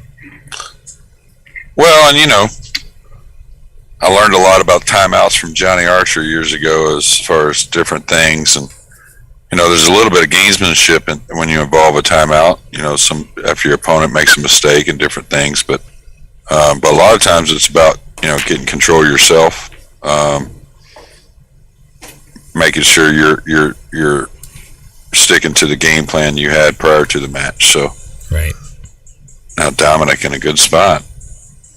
Yeah, one dressed up finally, nice for him in the side in relation to the cue ball. Not that thin cut anymore. And really our first real good chance for a break and run, I think, if he knocks his 2 in. Right. A little high inside. There you go. He's kind of finding that medium stroke, though, which could be a scary thing for Andrew Cleary, especially. Right. Trailing early. He's in between whether he wants to go high ball and come short of the side and hit that gap between the 5 and the rail, or swing it. But I think the high ball's laying pretty natural. I mean, even if you clip the edge of the 5, you still slide down towards the 4. Yeah, the 7. Once you beat the 5, the 7's not a problem. So right. I think what you said, straight high ball, just kind of smooth it by the 5. Right. And if you want to be a could little stun bit, it heavy, I guess, but man, could miss the ball doing that. No, yeah, I think you could. If you hit pure high, he hit a sweep. Yeah, he swung it. It's more comfortable for him. He's that kind of player. He just want it. He hit that 9 ball similar fashion earlier. He likes that pump it around. But and he hasn't been perfect, but you can see the speed's getting better. Mm-hmm. Control's getting better. His confidence will just continue to grow too.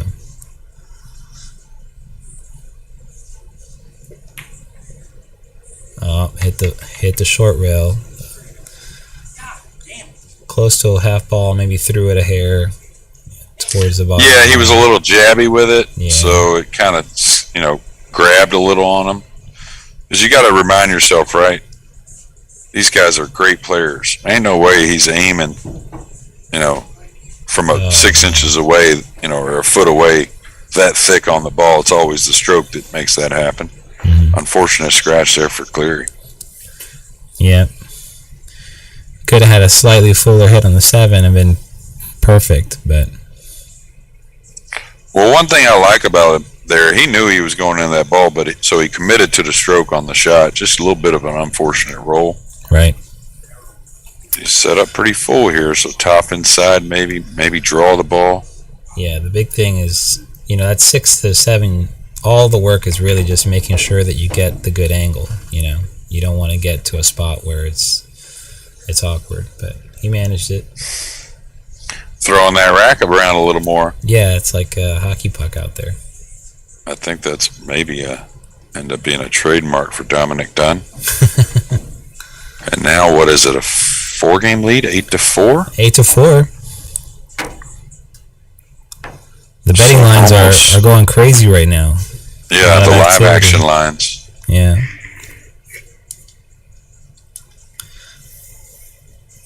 About a third of the way home, though, Mr. Dunn is, and it looks like he's getting stronger. Yeah.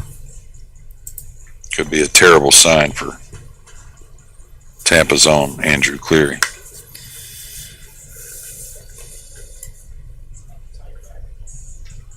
Now, Dominick's from the other side of the state, correct? Central Florida, Orlando area.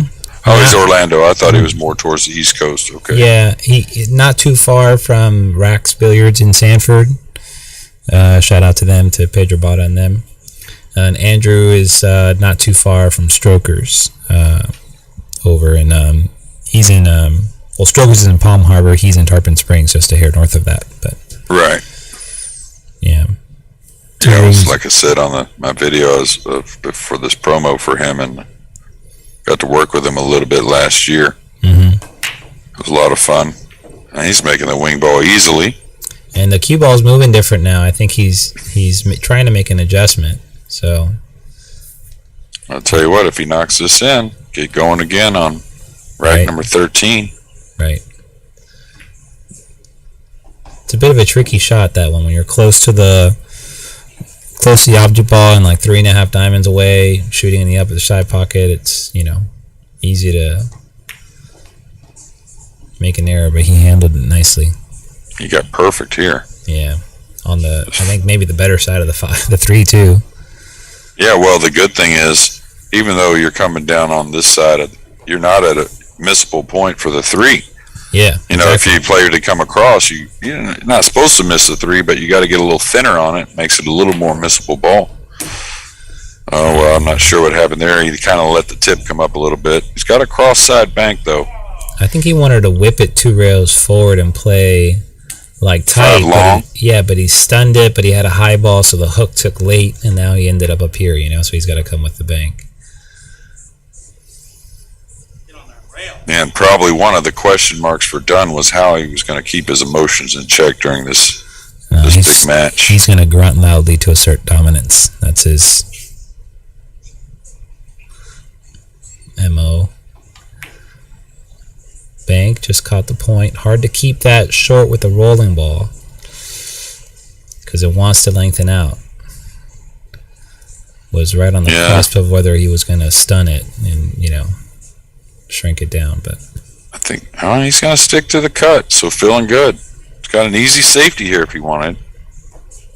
Nice ball pocket there, and he's going to slide past the 9.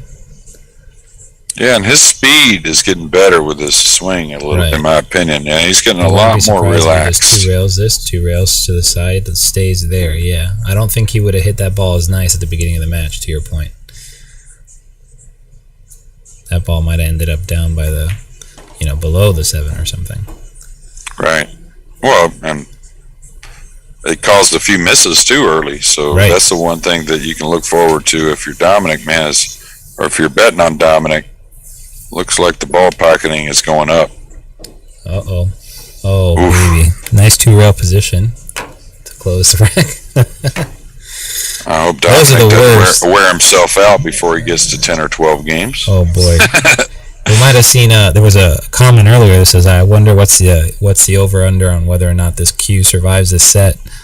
And a shot like that is one of those that'll just really bite you, if you happen to scratch on the side. But at that speed, how perfect that ball would have had to hit. I know, gross. I've seen it, though. Yeah. I've done it. I've seen some great players do it. Come off at shallow angles too. You're like, there's no way this ball scratches in the side or get caught. That happened to me at the U.S. Open. I had a close match with Jeffrey Ignacio, and I was up 8-7, shooting to go 9-7 up and breaking, and the point caught me and set my cue ball back up table. And you want to just eat your cue. Oh my god! Never think it'll happen to you, but it did. Oh, you missed the wing ball there high. Yeah, and he didn't come across it, so that's weird. And he got a lot more movement on the 1 ball. Yeah, so maybe that's because he didn't come across it, though. He hit it more on the same side he was breaking from. Well, so now with a 3-4 tied up, looks tough to do a whole lot offensive, but probably make the 1 and 2 and maybe play a safety on the 3. I wonder if he can he just stopped the ball. Can he come 3 rails behind and maybe lightly break this out? Depends on how much of this ball he has. Let's see. He didn't want to put a lot of right on it. He had to load it up with right. Right. And hit it full. Which is tough. Right. But now he's in a real touchy spot, being jacked up. Yeah, you might bring the cue ball down here below this. Okay. Collection of balls here. Yeah, Andrew's just got to fight right now and get himself back in the match where he's got a little bit more control. It seems like time of possession right now, Dominick has a lot of that, whereas Andrew's coming up for 1 or 2 shots, and looks like Dominick is getting longer innings at the table, and he's starting to get more comfortable. So, yeah, that's a great way to put it. Is that time of possession? I never really put it that way. Just who's getting to shoot most of the balls, and the thing is, these guys, like all of us, are going to make some mistakes on a 7, 8, 9 to where they did most of the work, but it still helps you when you're getting most of the time at the table. It's super valuable too in the matchup like this where you have one guy who's a little bit more methodical and another guy who's a rhythm player. If the methodical player gets those hooks in and spends that time on the table, that can really drive the rhythm player nuts, So it's, I couldn't agree more. Like Kiss shot here or combo? I guess you could play either. Yeah, I think the combo. Yeah, the combo looks good, and you can run the cue ball away. The kiss shot, you have to hit too thin to be offensive, and you might lose the 5. So it's more of like playing the bank with the 2-way. But the combo looks good, and as long as you don't leave a carom back, looks like he got there. I think he's all right. I think Dominick has a very difficult shot. Maybe he can get rail first. Yeah. I think of guys like Buddy who, man, when they got a hold of people, it was just like strangulation, Yeah, you're talking about, that control of the match kind of thing. Yeah, it's just like you feel like you're in a coma. Might as well have some cookies and a blanket and go to bed. Yeah. Yeah. Besides playing him cheap pool, I used to do that, learn from him, but playing him big matches, it'd be like, oof, pulling teeth, I tell you. Well, great hit. Good hit on the He's going to get a little reward with the speed, except for the cue ball. Yeah, right in the drink. Well, that's good for Andrew. He definitely needed that. Something like this where he can, the balls are relatively open and he's got ball in hand. I don't know if I like setting up the cue ball here. Yeah, he's going to draw over, which can get you straight. Yeah. When you roll the ball, your touch is a lot better usually. So yeah, I think I would like to play to the long rail and back out high ball and just kind of control my line there. But I think he's got. Yeah, I think the 7 passes the 8 though, so he should be okay. Yeah, and that's good speed actually to get. It's here. It's easy to overrun or underrun that. It's actually easier to underrun that ball. But yeah, now just make a decision. Do I play short side on the 8? Do I hold? Do I want to pound it? All right, he just plays short side. Pretty smart considering the situation. Being down now 5 games, he needs to kind of make sure he gets out here. Yeah, he's a little bit underneath the 8. I kind of like moving the cue ball here, I think. Just make sure to pocket the ball, nice medium speed, and not be afraid to let the cue ball move a little, especially if you can get it into the, the 3 rail pattern. Yeah, the key to this is stay heavy on it if you're moving it. Easy to overcut it if you're trying to move the cue ball.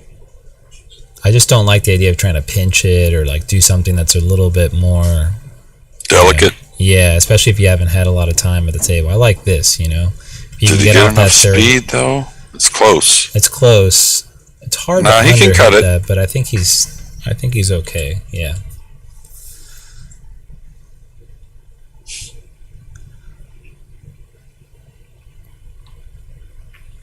There you go.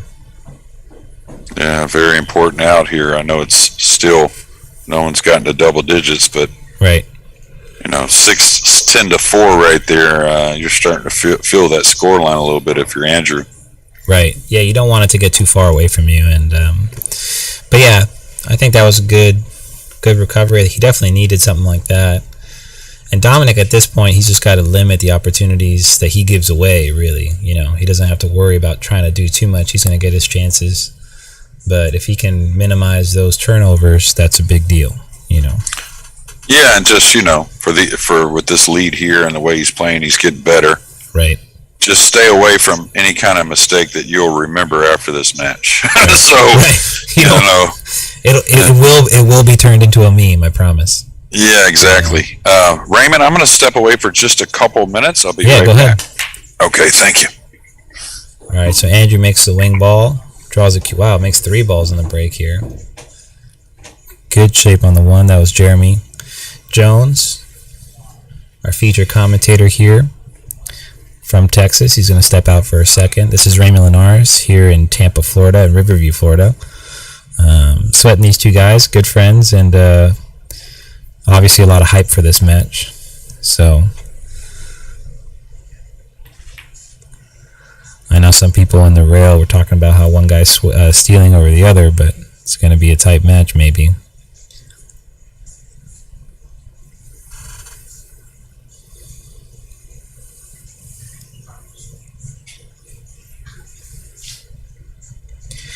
All right, so it looks like Andrew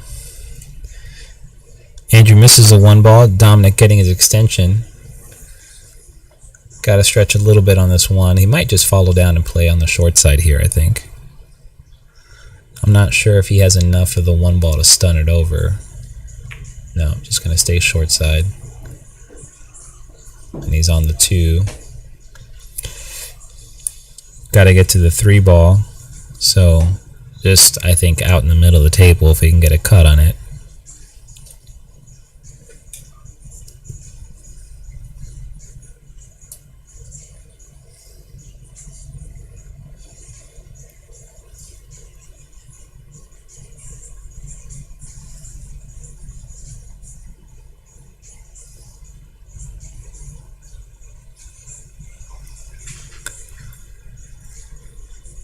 Looks like Dom's sweating the position on a 3. You can't really do too much. I mean, if you want to get aggressive and kind of like come close, you got to attack the 5, but I don't necessarily think that's good. He's looking at maybe playing for the 3-9 combo because he doesn't like making the 3 and getting good shape on the 4.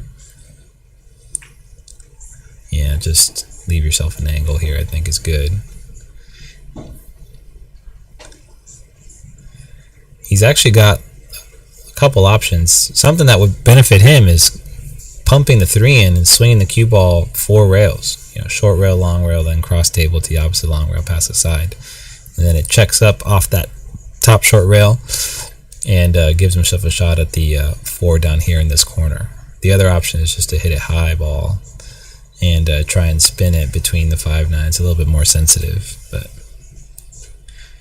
you could also just try and go into the 9 here and hope for something good. But yeah, you see this 4 rail pattern is kind of natural even. Even though it looks like he's moving the cue ball a lot more, it's actually kind of probably the simpler shot compared to trying to weave between the 5-9. And it kind of fits his game. He actually could have hit it a little bit harder and let it stroke out a little bit more. I think if he would have done that, then he would have been perfect. Would have bounced off that bottom rail and been a little closer. Now he's got to come with a bit of a shot.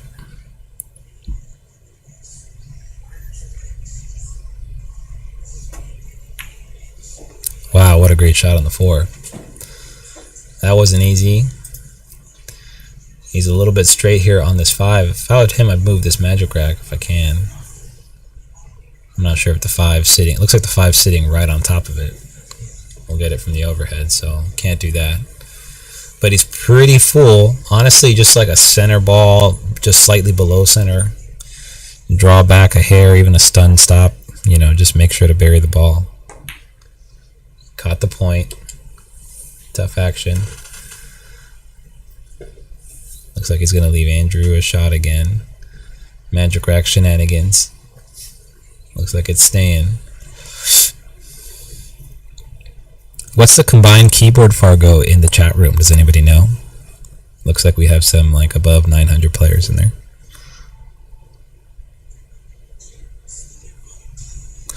High ball here, I think. Just make sure to make the 5. Nothing crazy. Cue ball's tight to the rail. This always is not fun, especially if you're trailing in a match. You really got to bear down and make this ball, but good hit. Wow, we have a 1 billion Fargo chat room. Way to go, guys. You guys been putting in the work. All right, nice shot there from Andrew on the 9. Bringing the game score back up.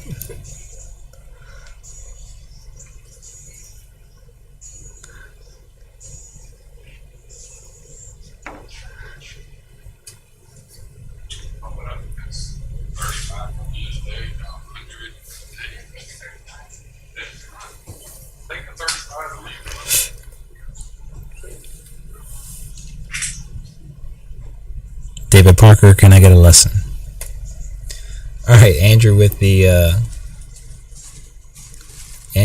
break. Let's see if he can get the wing ball down. Wing ball's down. 1 ball's tracking to the corner. 6 ball down.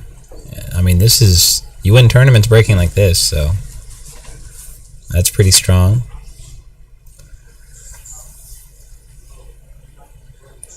It's got to get shape on this 2 ball. 1, 2, 3 transition is really the tough part of this rack. Once you get through that, then all right. He decided to 1-row the cue ball into the side and give Dominick ball in hand so that Dominick can deal with the 2, 3, 4 transition. It's a bold strategy. Cotton, let's see if it works for him.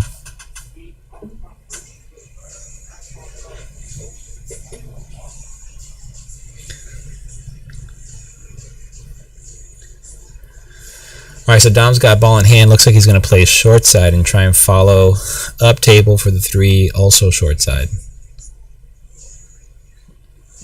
He's thinking about going 5 rails or something.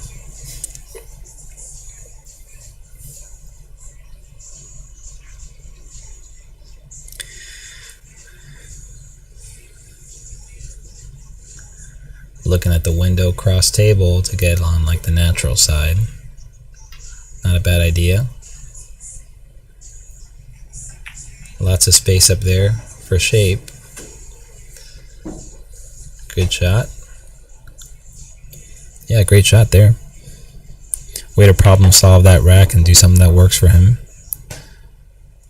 Almost scratches in the corner. Jeez. Got a friendly rub on the second point there. Could have been in the drink. Good recovery shot there on the 4. It's got to come with 1 more here. Nice stroke shot. Get away from the 9.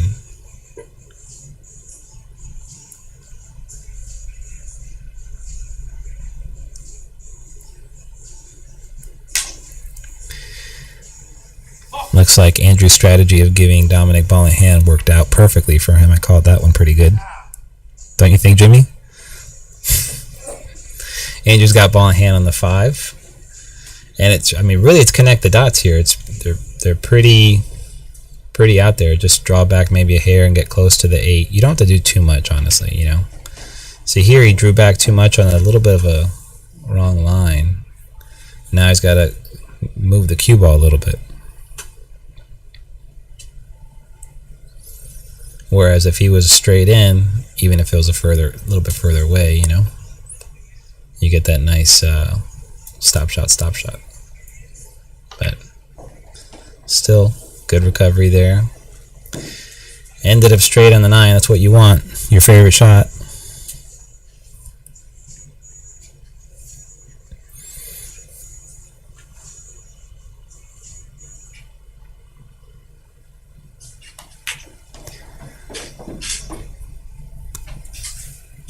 Mike Cotton was called out. Definitely. Alright, nice out there from Andrew. Bold strategy. Closes the gap, 9-7. That's a big rack, you know, especially when you're taking the heat a little bit. You know, you're in an uncomfortable situation. You're on a stream. You're bidding against a guy who, you know, might be the greatest player in the state. You know, you don't want to go down 3 racks too often. So this is the second time he's trailed by that much, and you don't want to give Dominick more confidence. You want to give Dominick less opportunities to kind of spend time at the table and get free stroking, and if you can give him some things to think about and in the process, all that benefits Andrew.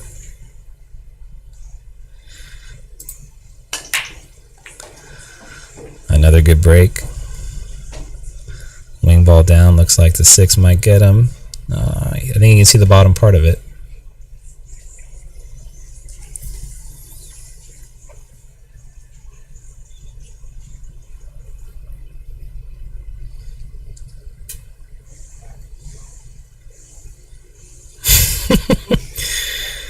Definitely a hustler's move.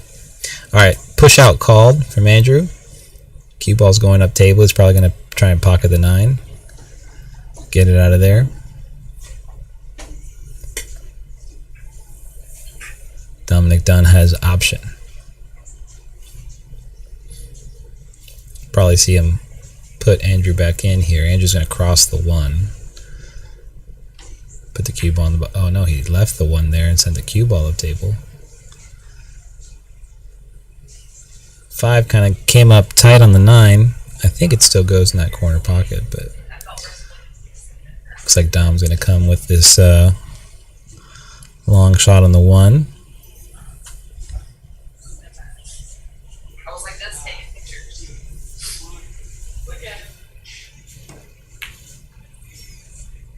Rattles it. This is a big game for Andrew here, just as far as the complexion of the match goes. Gives him a chance to try and tighten things up a bit and kind of regain a little bit of the ground, basically start a new match over. But he's standing on the 2. I imagine he's going to try and play safe, but I think he had to kind of just shoot there out of self-defense, but kind of a tough spot. Oh, when you went to McDonald's? Yeah.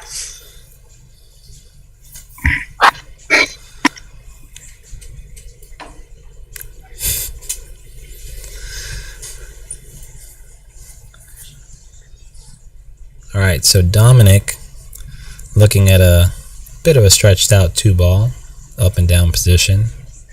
Get back on this 3 ball. Buries it, but kind of loses the cue ball. I think he's going to come long here. Maybe has to play safe or do something like it. Looks like we got Jeremy back in the booth. Back with you, Raymond. Welcome back. Andrew's kind of fighting his way back in this.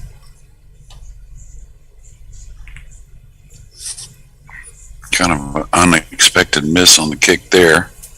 Yeah, it looks like he had to twist it a hair more just to get contact, but Dominick last rack had ball in hand on 2, had a tricky kind of situation to manage 2-3-4. It ended up doing okay with it. Miscued, gave Andrew back ball in hand on the open 5-8-9. So Dominick tricky little setup here. Yeah. You can see these first few shots. He can get about to that right side pocket here. I think it would have been nice if he would have been able to get the cue ball by where the 6 is now and then been able to come around natural off of that ball in hand, you know? You're right. Play that 2 rails to where the 6 is, you know, and then you can just cut the 4 to your left and then come 2 rails tight for the 5. It's hard to kind of hit it with enough speed and miss hitting the 6 from inside the pocket the way he wanted to, unless you're real thin on it. He's going to send you almost have to hit like a center draw maybe and draw off of it. Right. Once you get to that angle, which becomes very touchy, and he may have been fortunate not to leave a pocket here for the 5. It's almost like you have to hit that shot where you hit it with the reverse so that the reverse takes on the second rail, you know, to open it up. Yeah, that's a tricky way to play it, but very doable. Right. All right. Andrew has a shot here to try and get it back within a game if he can come with his clearance, especially getting past his 5. You like going 2 rails, Jeremy? I was wondering, is he playing the he's combo playing of the some 9. sort? That's what I was wondering because, wow, what a shot. It looked like he was lining up the 5 onto the 9 some type of way. Hit that sweet. Maybe our highlight shot of the match so far. I'd say so. Jim did, as they say.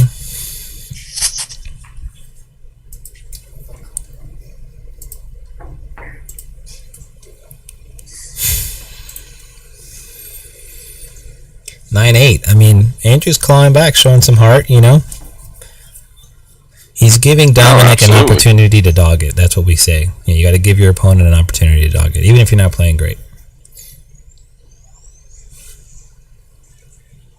Combination bank. Yeah, you don't see those much. So yeah, Cleary's gotta be feeling good, especially, you know. Gotta say, he probably hasn't played his top speed yet. He's down by 1 game. this is where the psychology of it comes into play. You got to say, well, I feel like I played terrible and I'm only down a game, and I'm breaking and I got a shot to, tie the match. You pump yourself up that way. Give yourself small goals. You don't want to make it all about winning the match in one game or one shot or one big hero moment. Just fight and grind and get to it. Sometimes you can trick yourself into getting in stroke and start playing good, Yeah, and one thing you said is a one task, one shot at a time, cliche-ish thing, but that's how he looked his best to start the match, I thought, also. Right. Like he ran a couple of nice ones, and he made a little mistake at the end, had a missed 9-ball, missed 7-ball, but it really looked like he was piecing the racks together at the beginning, and I think that gets back to doing a little bit more of that. I think the scoreline could change dramatically quickly. Tough shot here, just pulling it past the side. And he kind of overhit it. I guess he wanted to get across to take the longer shot, but it does go by the 9. Natural position. Right. 2 rails. Yeah, just got to focus on the good hit and the good stroke. Let the cue ball do its thing. The type of shot you tend to overcut when nerves are a little high. He hit it actually to the bottom part of the pocket, so. And it helped his cue ball angle too. He's got ideal, I think, here pretty much. Yeah, and this is, don't take this for granted, right? This is maybe what we were talking about with Dominick earlier. A few games he took what he felt like the hard part of the rack. He got through it, which was the case, but positions is still really critical in this spot. You still gotta. Yeah, you still want to be making it easy on you. And main thing is, even though these are easy, it's kind of like no matter what they lay, you keep that focus. How they lay, it doesn't matter. You're not going to let the layout let you get a little lazy. Right. To your point, got to make the ball. Yeah, the stretch got him. I can say this only because I have the same. He was a little belly hooked, maybe. Right, he was definitely belly. I mean, if any one of our opponents has a belly hook advantage, it's Andrew.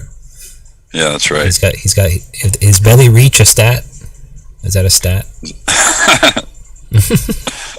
It's a lot less of a stat in today's game than it was 20 years ago. The guys today are in pretty good shape overall. Right. All right, done. All right, 2-game lead. Dominick has not trailed. He hasn't trailed this match.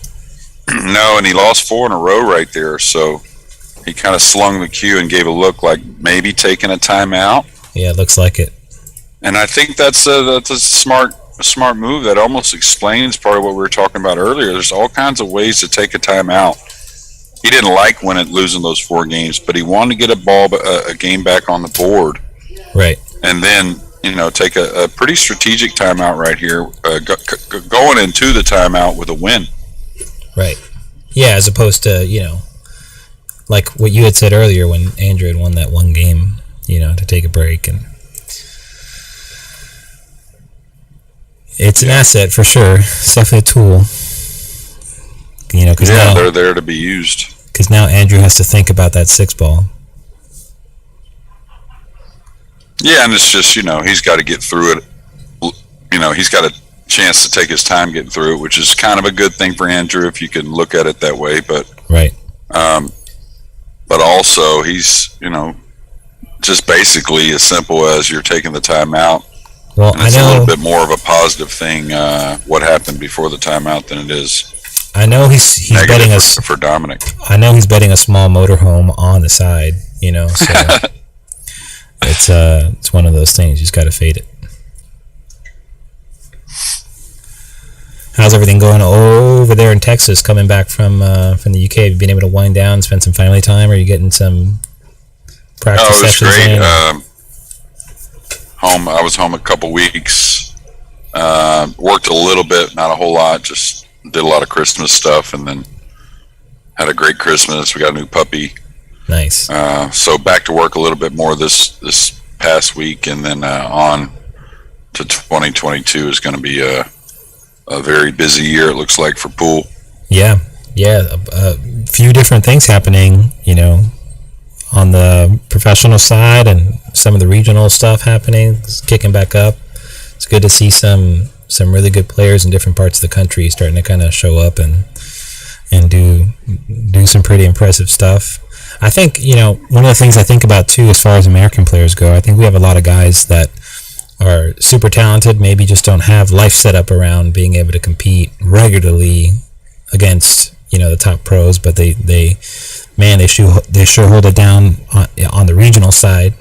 Guys will come down and people get surprised when they see somebody beat a named player. But I think there's a lot of those guys kind of in that realm, trying to work their way up. So. Oh, absolutely. I mean, can't everyone afford, whether it be financially or time-wise or combination of both, to make every event? But, like I'm sure you're going to play the U.S. Open again this year if you can. And yeah, for then sure. You'll play regionally as well. And, hopefully put some good wins under your belt along with some other guys, in the same position. I was thinking the one thing I see, go ahead, Raymond. No, go ahead. I was just going to say the one thing I see about pool is there's a lot of good people out there that are really trying to support the sport again. Right. Or new people that are good people trying to support the sport. That's why you see so many different events, and there's a big market out there with what Fargo's done, being able to put some events together that really put the handicaps closer, whether there's a handicap involved or it's some type of 550 and under kind of thing. Right. I think the Fargo rating thing is cool. I think it to be able to quantify how good some of these guys are playing, even just like the tournament to tournament, effective Fargos, where you see guys shooting like 850 plus, tournaments, or a stretch of tournaments. It really kind of that helps you contextualize how good certain guys are playing, not just conjecture. You're not just saying, "Oh, this guy played great." Well, here's a number. Here's some data points, which is kind of cool, and it gives players something to aim at. They want to qualify. They want to get their game up. They know they got to play at a certain level and work towards that. So, and he's lost the cue ball here, so an opportunity for Andrew, and big one, yeah. Like any system, I think it'll get better and better and revised a little bit. He's going to size up this 9. Doesn't appear it goes maybe by the 7. So, but I think it's getting more functional as well as it goes. So, yeah, and it's one of those things like you're saying, like you're able to cap and put matches together for guys in different tiers. You can start handicapping stuff pretty accurately, especially if the data's right. Is my mic live? No. It's not? No, here. Oh. Hey everybody, what's going on? Well, he's going to run this table. I'm going to sit back and try to not get nervous because I'm shaking. This is Dominick Dunn, by the way. He's now a freelance commentator. Oh, I can't play pool, so I figured I might as well get a job commentating, In-game interview. In-game interview, yeah. Where can people chip in and donate if they want to? Oh man, we dogged it. All right, I will get a thing up here, and so we can donate. I'm gonna get back to the match. I'll tell Alan, and we'll get some donation. If you guys can donate and sharing the stream for sure, that would mean a lot to us. I'm getting back to this. I just want to dog you guys. All right, try and shuck your opponent while you walk in the room. Like right now is a good chance. No, just kidding. I wanted to ask him about the AirPods. He went away from them quickly. Yeah, maybe we'll get a little. It was like a motivational audio book that ended, or maybe a little coaching that he didn't like after a few games. Yeah, maybe he had like his coach tap him, sending in the information. He's like, forget this guy. There's been accusations of that in the past. So. Interesting, yeah. It might be legal in this match. Who knows? I don't know what rules they're playing when it comes to coaching. Right. I kind of like the idea of like having a corner man, somebody you can, like in tennis, the players have their coaches in the box, and they're observing and watching and sometimes actively, yelling at them to do this or that. All right, he's lost the cue ball, but he sure likes that shot, hitting it firm. Well, he hit one earlier where he played a 4-rail pattern like that, where he played, he was like perfect, right? Yeah, and he hit it pretty good. So he definitely does, he definitely prefers to do that. You said that 4-ball run that doesn't look so simple unless the 7 is kind of fooling me. Great. I'm not sure. Does it go by the 9 in the lower right? Does the kiss shot? Does he have to play for the kiss shot? I think the 7 goes. Does it? Yeah, I think it does. If he gets full on where the 6, like if he's shooting from where the 6 is, it goes. He might nudge the 9, and make him the 7. Okay. But that's okay. Yeah. Well, he got perfect. Well, I don't know. He got a little bit of an angle. Right. He can certainly get underneath the 7. If he wanted to, he could go. I think, anyways. Is he going to play short side here? Oh. He's playing for the kiss shot. Now, he got real thin on, like he did earlier, and he elected to play safe. Now, this one's not as thin. I think he's double magic racked. Yeah, he is. He's got to hit this with a little right, doesn't he? Yeah, looks like it. Oh, it's no good. Yeah. That shot's easier from the center. A lot of guys try and they kind of play to the thin side of the ball, not realizing it. If you're a little bit more square, you have more room to manipulate the carom based on different hits and how you want to hit it, how you feel comfortable. But yeah, exactly. Much easier. Yeah, it's a big game there. 11-8. That magic rack is dancing. Yeah, I hope they have a few extra. Yeah, just for the latter half of the match. It's getting thrown around right now, and things are going Dominick's way. What do you think happens if Cleary wins 6 or 8 in a row? Well, I think it's possible that we get some more emotion from Dominick, but maybe not positive emotion.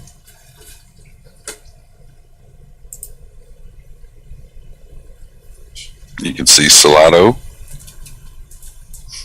one of the main sponsors here for the. Of course, it's early in 2022, but it is the match of the year so far. I'm not sure what's on tomorrow, but that's right. But still, pretty awesome that these guys are putting on a match. Self-promoted, self-advertised, got a lot of viewership, a lot of people interested in what's going on, so that's exciting. And everybody's having a good time here. I think he wanted to try and pinch draw the cue ball back, but didn't get it back, like maybe try and draw behind that 2-7. Was that the shot? Yeah, I think he was a little close to it. Maybe if you get afraid of fouling, maybe, so you kind of make a little short stroke. And all right, just safety here, it looks like.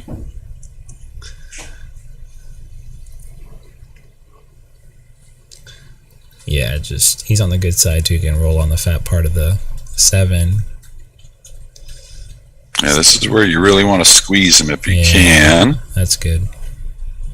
And he doesn't give him this long rail, and he's got to deal with the 9 and the 4, and becomes real hairy. He's going to try and pick a line. There you go. Kick 2 rails. He might have. Yeah, nice shot, nice hit. Yeah.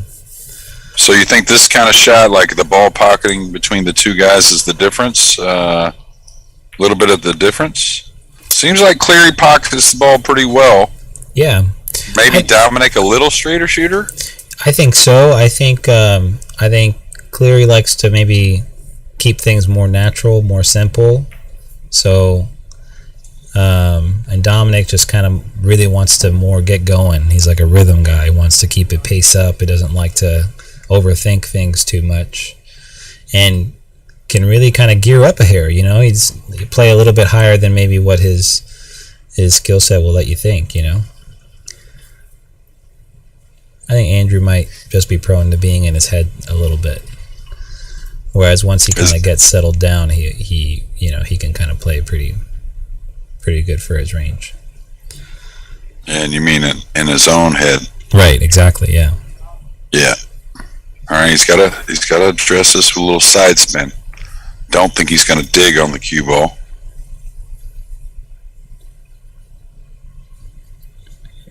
Yeah, and I think you're supposed to play above it. Yeah, you want another foot out of that probably. Mm-hmm. Still cuttable though.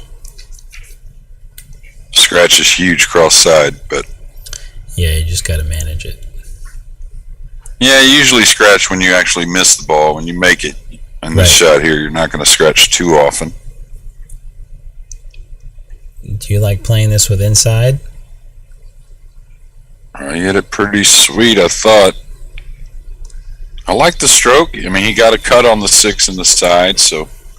And I don't mind a hair of inside. I don't want to really load it up. No, right. Can he get it, this ball? It's tough. It's almost like he's got to kick at it. I think he's going to kick at it to make it. I like kicking at it to make it up the short cushion the opposite way. But this is like a kick safe. He got rewarded, I think. Yeah, a little, looked like it double kissed a little bit. Right. All right. You know, you can't argue either way on the kick here. If you want to go to the, the long rail near the side pocket, you feel real comfortable that way. Or if you kick a one rail at it for the side, there's good things you could have. You kick 2 rails behind it. This is not terrible either, because the cue ball falls to the bottom rail. Right. So there's a lot of good positive ways to kick at the ball there. I kind of like the way he kicked at it, just because again, separation. 5 has to lay over the pocket for an easy shot. Hit that ball nice pretty clean good. hit there. Yeah, that was sweet.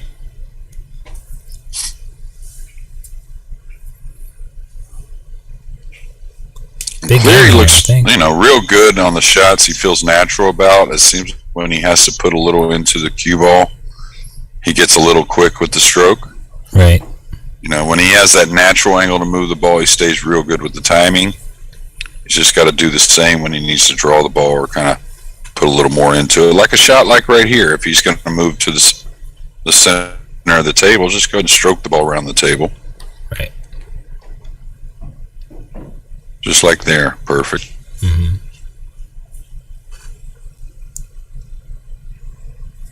He still looks a little tight to me, but still that was, I think, the right shot to pick. I like to go on the high ball and he's doing some jumping jacks so he can drop an inch before. Yeah, I don't think we have time for him to do that for the amount that's going to make a difference at the moment anyways, so. All right, Cleary back on the board.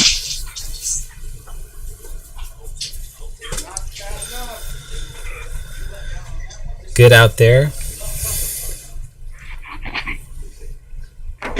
So Andrew brings it in 11-9. Again, if you guys are looking to donate at all to chip in for the stream, you can send PayPal to admin@takingshotsbilliards.com, Venmo at Taking Shots, and Cash App with the money sign Taking Shots. So if you guys want to donate at all, we appreciate it. Thanks for supporting the stream. And yeah, it looks like Andrew's down now, only 2 racks, has a chance to kind of reassert himself here. And be interesting to see if he gets into a rhythm, wins 3 or 4 from here, and see how the dynamics changes. Maybe see if he starts to look strong like how Dominick was looking earlier. And how Dominick responds, I think that's important too. Yeah, and he's looking better with the break, putting a little more into it. Making multiple balls on the break. Doesn't have an offensive shot besides a kiss shot on the 6, I think, but pretty easy safety here. He's getting in stroke with the rack. Definitely on the improve. Was that a miscue, it sounded like? I don't know. He played a good safety there. It looks like he was playing safe. I just heard like a ting. I was wondering if that was like something maybe in the room or something.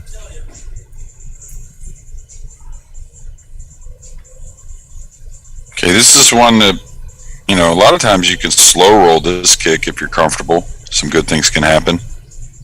Right. Watch out, cue ball. Yeah, you mean like float in on top of the 8 or something and push the 2 to the Yeah, you sometimes shave the 2 and come back on it. I think I might play safe here.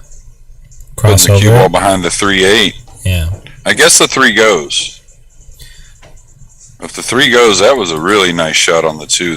He made that look easy. Yeah, it looks like it went. But do you see the difference right there? He needed some power, and you see how much quicker the stroke was, right, than the others. And you really, I mean, it's going to change a little bit, but it doesn't need to change that much. Right. Just the overall nice shot tempo. there. Yeah, center cup there. Similar shot here. We'll see if he can stay clean with it. Because he's got to draw the cue ball, most likely, anyways.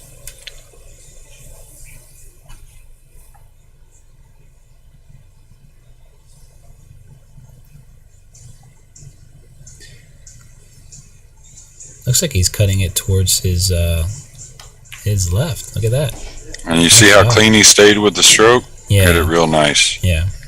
Didn't overhit it, but he stayed up off the ball. It looked like to me really trying to, kind of make that stroke in the air there and then just duplicate it when he got down. Yeah.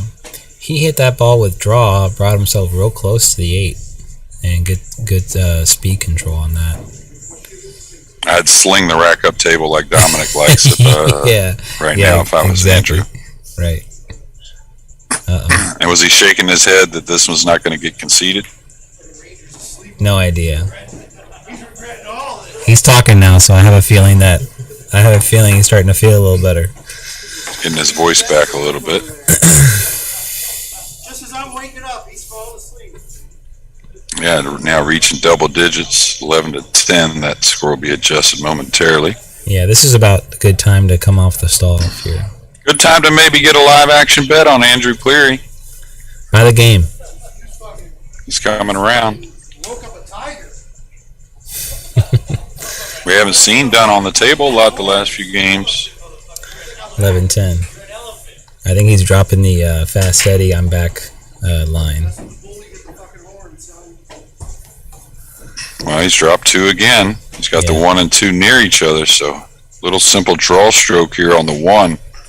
He's right-handed. He can reach the 2. Right. He might tie this up without us seeing Dunn again. See if he can stay smooth with it. Oh, hit it too nice, really. And now he's on the wrong side where he can't really reach the jump.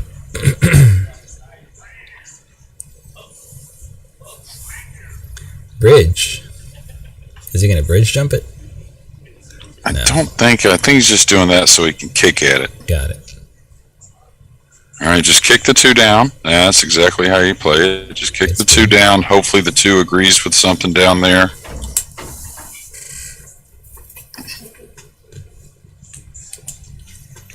Dominick, I think he may have a sliver of the 2. Otherwise, he's kicking behind it. Hit it good. Oh, nice shot. Good speed on These guys are really showing their expertise on the kick shots. Good speed, good full hit on the 2 as well. Get it away from the rail.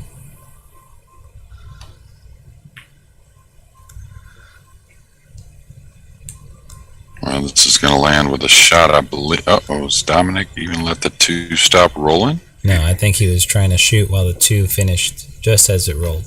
But He's obviously got somewhere to be. he's got a dinner date, I think, at Burns, maybe. You ever been to Burns? Oh, yeah. Yeah. I only went once. I stayed about 6 hours. So Yeah, it's pretty strong. it is. And the dessert room is pretty strong, too. Best French onion soup. Best French onion soup I ever had. I went with a guy from Jacksonville, Walter Blacker, Yeah, I know Walter. Nice guy. and Butch Croft. Butch is an amazing guy. Yeah. Yeah, us 3 went, and I think we're in the dessert room about 4 hours, I guess. Drinking some 63 port wine that Walter had suggested, so. He would know. All right. Dominick Throws it together. around. There went the rack Oh, God. with wings. With wings. I guess he's got to fetch it himself, but This is how he likes to intimidate. You know how some players have a real presence about them, when they're at the table. You got to play them. You're not just playing the situation on the table. They're making themselves known. Like Dennis Hatch was a real physical guy, like he occupied a lot of space. Yeah, you can feel it, right? Yeah, exactly. Well, Dominick is like the Dennis Hatch of like the 550 Fargo range, so I would say Reed Pierce was the same. Was he? Yeah.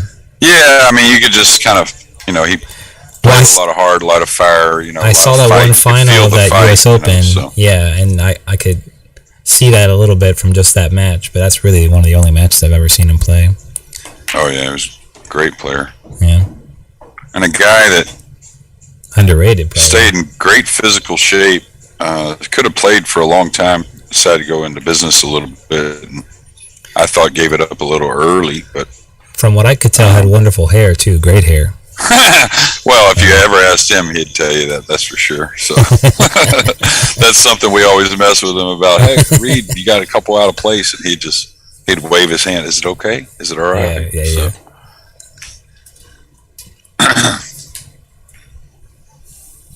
Hit him with, hey, you're having a bad hair day right before the really crucial set you're about to play. Make him think about it.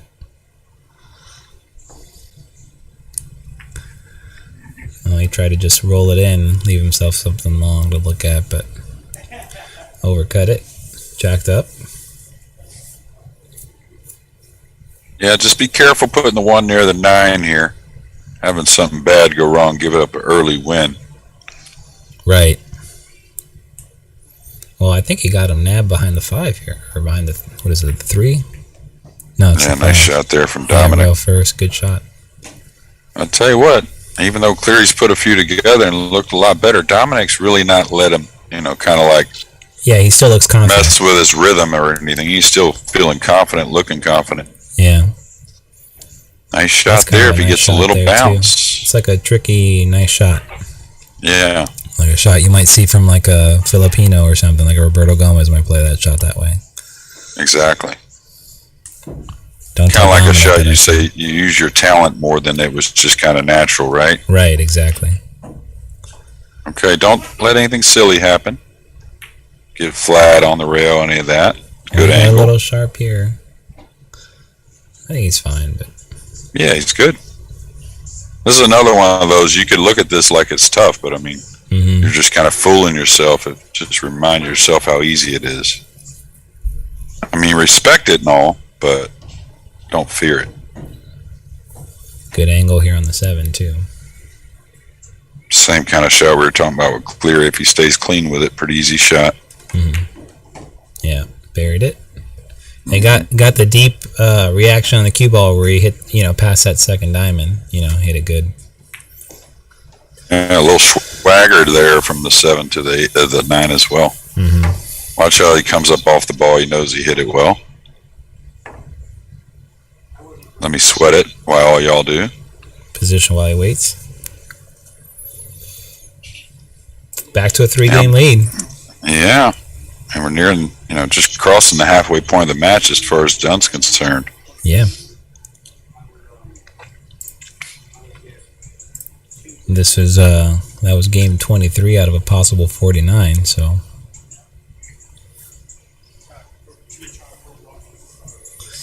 Now, what happens if they tie it up around 20? I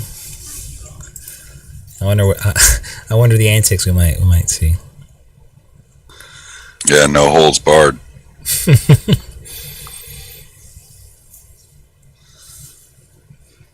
Little scoring tablet up against the wall there. Players keeping track of their own score. Updating live on the stream for you. All right, he's really kind of powder puffed those. Yeah, and another way you can miss the corner balls when you really ease at them. Right, high on the wing ball.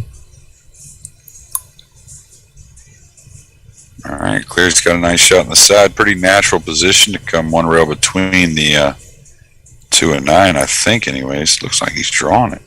Oh, he's just kind of like guiding it a little bit. What a nice shot that was. The 3 does go, but it looks like the 3-6 carom shot is easier.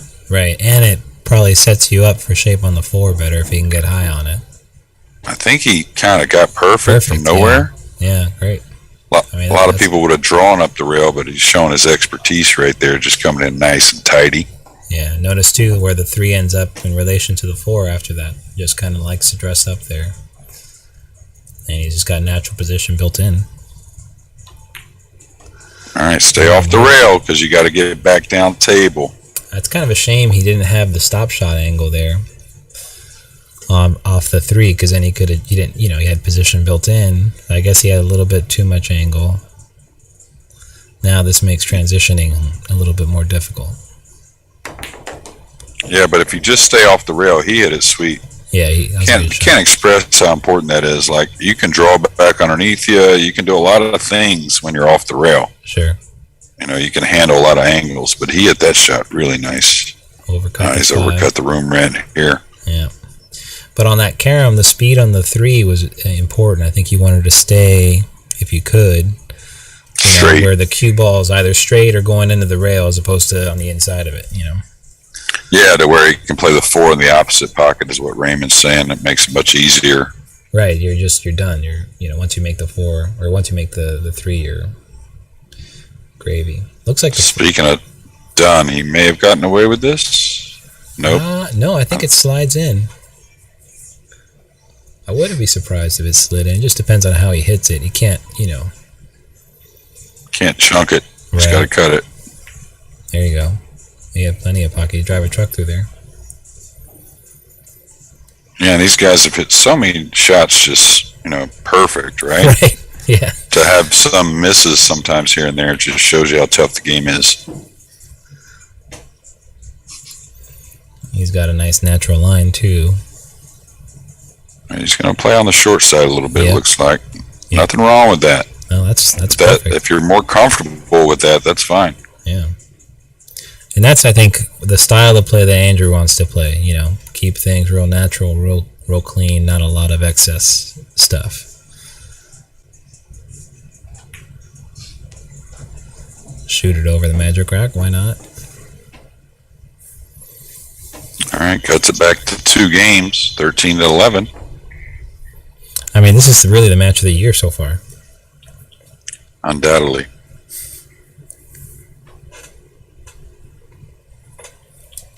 Well, I'll tell you how strong it is. They put it right across from NFL Sunday. Yeah, That's pretty strong. Think about that. Yeah, your crossover audience. Where's that coming from? Yeah, with the Dolphins winning, 6 in a row? 7 in a row. 7 in a row. Miami Dolphins, baby. I can't talk much about the No, we can't. Jacksonville Jaguars, but right. Yeah, Tua's getting settled. There's a lot of heat on him at the beginning of the season, and Miami's had quarterback troubles really since Marino left. It's almost been like this curse. But Tua's showing some promise, showing some heart. So yeah, maybe the best was what's the guy that went to the Ivy League school, went to Harvard, I think. Still in the league, plays for Washington. Fitzpatrick, maybe. Yeah, Fitzmagic. Maybe. Yeah. Well, I mean, pretty darn good quarterback for like a career backup kind of guy. So. Right. I thought that Washington would actually contend with him as a starter against the Cowboys for the division. Right. Is what I thought, but once he got hurt the first week, they had no chance. But. Right. Yeah, I just got a message that the Dolphins got pounded today, though. Yeah. Happens. All right, Dominick kind of flying at that 1. And why not? Ginned it.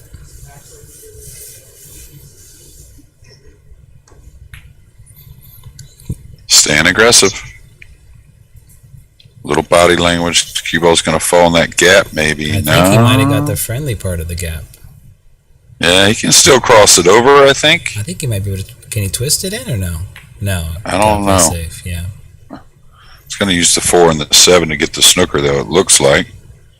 It's close.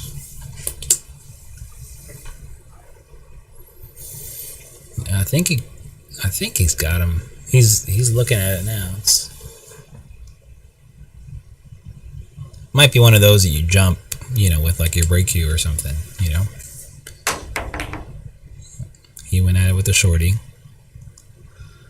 Well, they both, they haven't, I don't recall a foul besides, I think one of them jumped off the table with the jump shot. No, just cue ball scratches off of Karam's, Yeah. going in the corner. Nothing like related to the jump cue. I don't think. A couple. I think Andrew missed a kick on the 3. Speaking of cue ball scratches in the corner, might dress up maybe a 9 ball.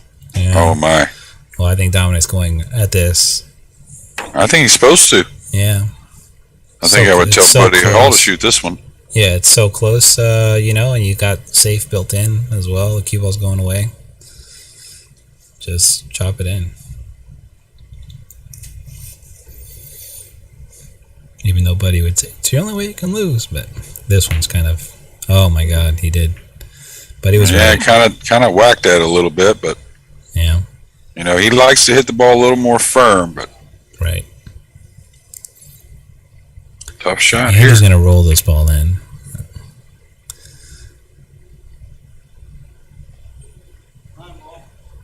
He's calling the 9 again.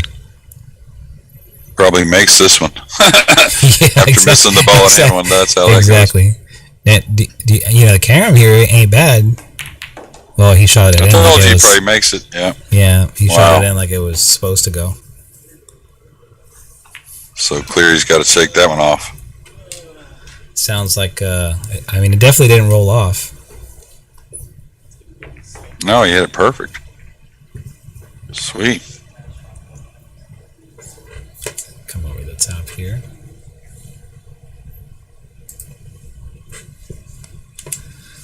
Yeah, pretty strong. It's almost like, he was a little upset at himself for missing the first one, so he's got to come with the second one just to make amends. Yeah, it's like the guy that flubs the chip shot and makes a 100-foot putt. Right. So. Yeah, to save par. Yeah, exactly. And now back out to a 3-game lead, 14-11. Seems like they've been coming up dry last couple breaks, right? Yeah. The break has definitely changed between the two players for sure. I think a little bit of the playing as well. Right. Dominick really hasn't fallen off, I wouldn't say, but Cleary's picked it up. Safety here. Put him behind the 3-7. I like going to the second rail and back up into it. Me too. Especially you get the 1 a little higher. Exactly. Also use those other balls. But yeah, you bring them into play. I know the natural inclination is to try and get just to the rail behind those balls, but you go to that bottom rail, it helps you kind of make that 2-ball combination a bigger obstacle, and then the 1 goes higher. Yeah, and it's like position, I think. If you're in good position, right, I always say stay aggressive with position when you're in good position. Stay good with it, right? Right. And the same thing with the safety. If the safety's laying good, be a little more aggressive with the cue ball to get a little bit more powerful safety. Right. If it's laying nice. Don't force it. But right. All right, not a whole lot here. Just he could either play safe if he wants. You try it. Fluke the 1 in, kind of safety himself. Here he's got to watch out for the 3 foul. Important hit right here. Yeah, big hit. Nice shot. Double kissed it.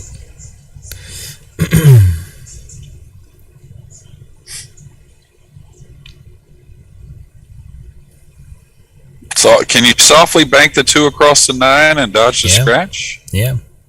Yeah, I would say with a center ball or like a low ball draw, like a bulk line shot, Mm-hmm. The rolling ball, he's going to go forward a hair, so you might tickle the 8, and, it might not be as effective on the speed of the 2. But you could pinch it, down to the bottom rail, even just center ball. You hit the bottom rail and come up a hair, it'll nub the 5, and that 2 is going to come across. Yeah, and you should have a lot of room for the 2, meaning it doesn't have to lay on the rail or anything.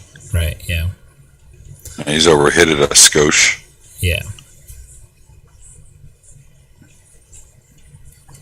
It's kind of a sensitive hit. And he's tied up to 3 in the 7, so whoever does get that first real good shot at the 2, they got to make sure they don't trap themselves on the 3. Andrew doesn't mind playing this kind of like moving game, I don't think. He's more willing to get engaged with these kind of exchanges because I think it probably lends to his style of play a little better. Also, you want to try and get Dominick to, have to move a little bit instead of letting him freewheel on you. Yeah, and could a little frustration set in maybe for Dominick if he makes a couple mistakes he doesn't like. Missing a ball doesn't feel like it really lasts with Dominick very long. Right. But if he makes a couple real mental blunders, maybe with safety or something like that, that could get to him a little. Because he's really, he's really shaking off the misses pretty well, I think. And made a lot of nice shots behind it. Well, that last game was a perfect example. Had ball in hand with a 2-9, misses it, then comes with a tremendous shot right after, next inning. Takes the game. So short memory, which is good. You need that.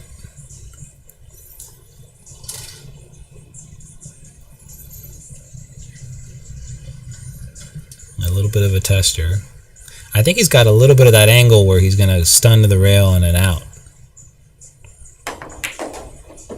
Oh, he hit it beautiful, but he hit it great, but didn't get almost too good, right? Cheated it a little bit. I don't think he cheated it. I think he hit it the pure part of the pocket, and I think he needed to hit it a little bit wider, glance here, but I don't know if he had enough of that to do that. But still, he hit a great shot. Well, I think the 4 might have leaked out to go on the side. Yeah, but Cleary did all he could, just trying to bring the cue ball down to this end rail and take his chances on the 4. And Dominick in a good spot again. He's got to make a nice little delicate shot here, or maybe go into the 6. Right. It's almost like if he gets high above the 6, he can swing the cue ball around. You know what I mean? He showed a touch there, I'll tell you. Yeah. This is actually good. He could hit this full and high and twist down, and he's fine. Yeah, great. He fell a little straight. Didn't want to have a big unforced error right here. He's got a chance to go 4 games again. Draw it back, I think. Yeah. Whoa. Overdrew it. Yeah. Overdrew it. Now I think he's lefty. May be able to reach this without the bridge.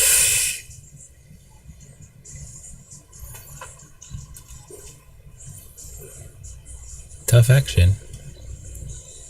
Yeah, he's stretching pretty good. Overdid it. Oh no, it fell. It wiped its feet, looked up, saw it was him, and decided to go in. Oh, is that Dominick it's shooting? Okay. That's full. Exactly. Yeah, let's go in. He might throw us across the room again. There's a liability waiver if you're going to watch in the room that, you don't hold the establishment accountable for any flying billiard products. Little wave of the hand there. Yeah. Etiquette by all the top professionals. Knows he didn't hit the 8 as pure as he should have. It's really hard to keep that stroke coming through and you're so stretched out, but you got away with it. Q-Tech, sponsor for today's stream. Aren't you a player rep for them as well, Jeremy? I am. Yeah. And proud of it. I love the product. I've heard some stuff about the weight bowl kit that it's supposed to be kind of really good for their batch of cues. Yeah, it goes on all their products. Even the jump cue? Excuse me? Even the jump cue? I haven't messed with the jump cue on it, but all the new generation synergies, right. All the Avids, they all will use the weight kit. But the thing I like about it is the spacers in there that you can really move the weight around. There's interesting. A 1/4 ounce, 1/2 ounce, and ounce weights in there. So I've got mine just exactly how I want it. Well, it looks like so because some people want the weight in different places. So. Oh, I see. Yeah, so you can kind of shift the balance. Yeah, you can shift the balance because they come with different size spacers in there to where you can move the weight in different ways and really tinker with it. Dominick's got to leave that one behind. He hit that ball well. Well, he made a ball on the break. Real scratch. He chased the 1-9. Oh, he chased the carom on the 9. Just he missed it, and then and the cue ball got loose and scratched cross-side. Andrew's going. He made a nice shot on the 1 though, even though he was trying to play the 9 as well. Wow, paper thin on the 9 there. Another nice shot there by Andrew Cleary.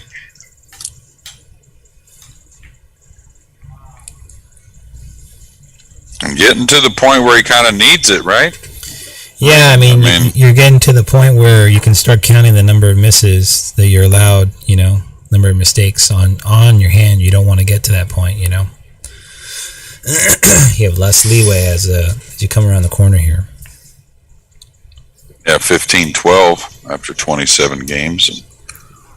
And, your opponent starts getting to where they need single-digit games. You start recognizing it. And really, to be honest with you, Dunn looks pretty good. So he's going to take advantage of a few games and take him on his own and get those wins. But right, I mean, now's the time. Yeah, Cleary can't afford to give him some extra ones. Right, you don't want to wait too long to have to come with a big, clump of games to make up for loss. You got to start making the push now. Wing ball down. Yeah, the 1 looks pretty good. We'll see what the 8 says. Okay, he's all right. He's got a combo on a 5-9. It looks pretty good. The 4's near, the 3's near the pocket. So yeah, we're a couple simple shots away from possibly a 5-9 combo. Float it. Get off the rail there. Good. Again, no reason to get super thin on the 3 any kind of way. I just stun 1 rail towards the 3 myself. I agree. That's okay. It's fine. Great. Yeah. Helps keep the cue ball off the rail this way, too. Now, do you like being slightly high on the 4 so you can go into the long rail? I don't want straight, but I don't want anything extreme. I would rather be Yeah, like a full hit. I think just one, like there, perfect. Just be a little bit on this side. You can spin above it. Yeah, 1 rail. High ball here with the bounce off to the rail. I mean, if you can get to where the cue ball is now, it's great. Yeah, just don't let up on it. Make sure you get across. That's a break and run. Looks pretty wired. Yeah, and it's got to cut it a little bit. Hair, almost like a straight-on hit, almost. Yeah, great. Yeah, nice shot. Well, very needed. First break and run of the match for Andrew. I don't know if we had one from Dunn or not. I think he did. Yeah, I think he had one. He had one. Okay. Yeah.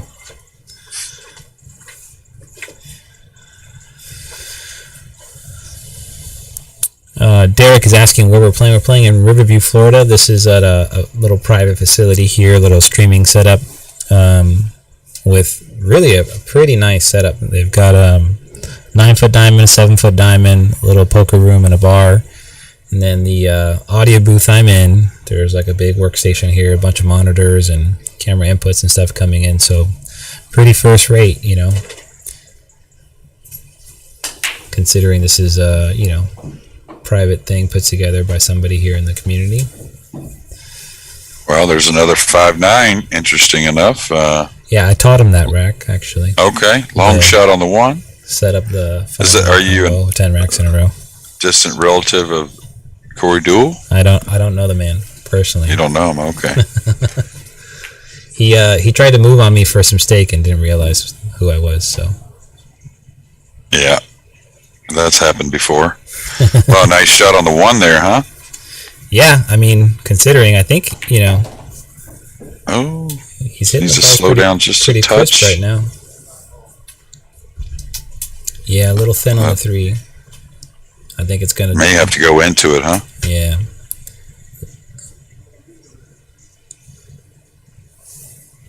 Trying to get loose, though, in, a manner anyways, seems like. Made a heck of a shot on the 1. Hit the 2, nice. Just that overcut seems to happen so often on that shot. Tough, you're behind the ball, right? That blind pocket. Blind back pocket. That was a problem ball for me a lot, growing up, and that was one of those shots that I had to just take time to really work on and get comfortable seeing it. It's Yeah, I think if you're a player that kind of aims with your stance and just commits to that, it's a little easier to get through it. Just don't adjust, just go with what you see, kind of. Yeah, you can't be making the adjustments up and down. All right, fired that ball in. It's just really got to kind of maybe hold it. He might move it. Oh, he drew it back. Okay. Really showing off the talent, huh? Yeah, I guess so.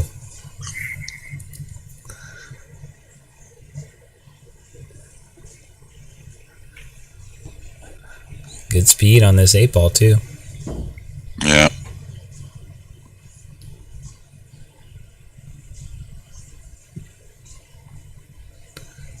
Probably see him punch this cue ball around. He did. Oh, no. We were kind of wondering when that speed of that shooting the 9 like that was going to get to him, and now at 15-13 and cutting it to one game. Huge. 15-14. Yeah. This is where Andrew should take a break. Tell him I'm taking this time out for you, Dominic. I'm going to take. You seem a little stressed. I'm going to go ahead and avail myself a little 5-minute break. I'll be right back. But yeah, I think Cleary's feeling pretty good, to be honest with you. He shot a lot of nice shots in the last few racks. So I think so. And again, he just left the magic rack on there. Not that it was the cause of the miss, but you don't want so many variables. I don't think. I think I'm never doing it. That's what I think. Never what? I mean, I have to be like straight on the ball. If I'm straight on it, where I'm not cutting the ball. Right. I'll leave the magic rack on there if I'm just a little stop shot, whatever. But if I have any cut on the ball at all, I don't like the idea of it myself. Yeah, it's extra friction, the ball's sliding. Yeah, one's on the surface, one's not on the surface fully, and whatnot. So I think I go for this, roll the dice a little bit. Yeah, chop it in. Why not? Shot. Even if you just keep the move, See him buckle the knees right there? Is that a sign? Genuflect, yeah. Yeah. Oh, he babied it underneath. I would have gone up, I think. I think I would have gone, if I got a little higher, you could have taken a free shot at going cross table to break it open. I think he was trying to float into that angle to come across and break him out. Right. Raymond, you know what I mean? Like just barely get above it a little bit to where he could cut the 3. He likes that shot a lot with the high ball, cutting it in, going back and forth. Yeah. So I think he was trying to get maybe 4 to 5 inches higher and just cut the 3 and go into the 4-6. Yeah, I think he just kind of let up on it. Yeah, just let up on it a little bit right at the end. Well, I say it all the time. The great players, that's their mistake, is the let up. Right. I think that applies here with these two.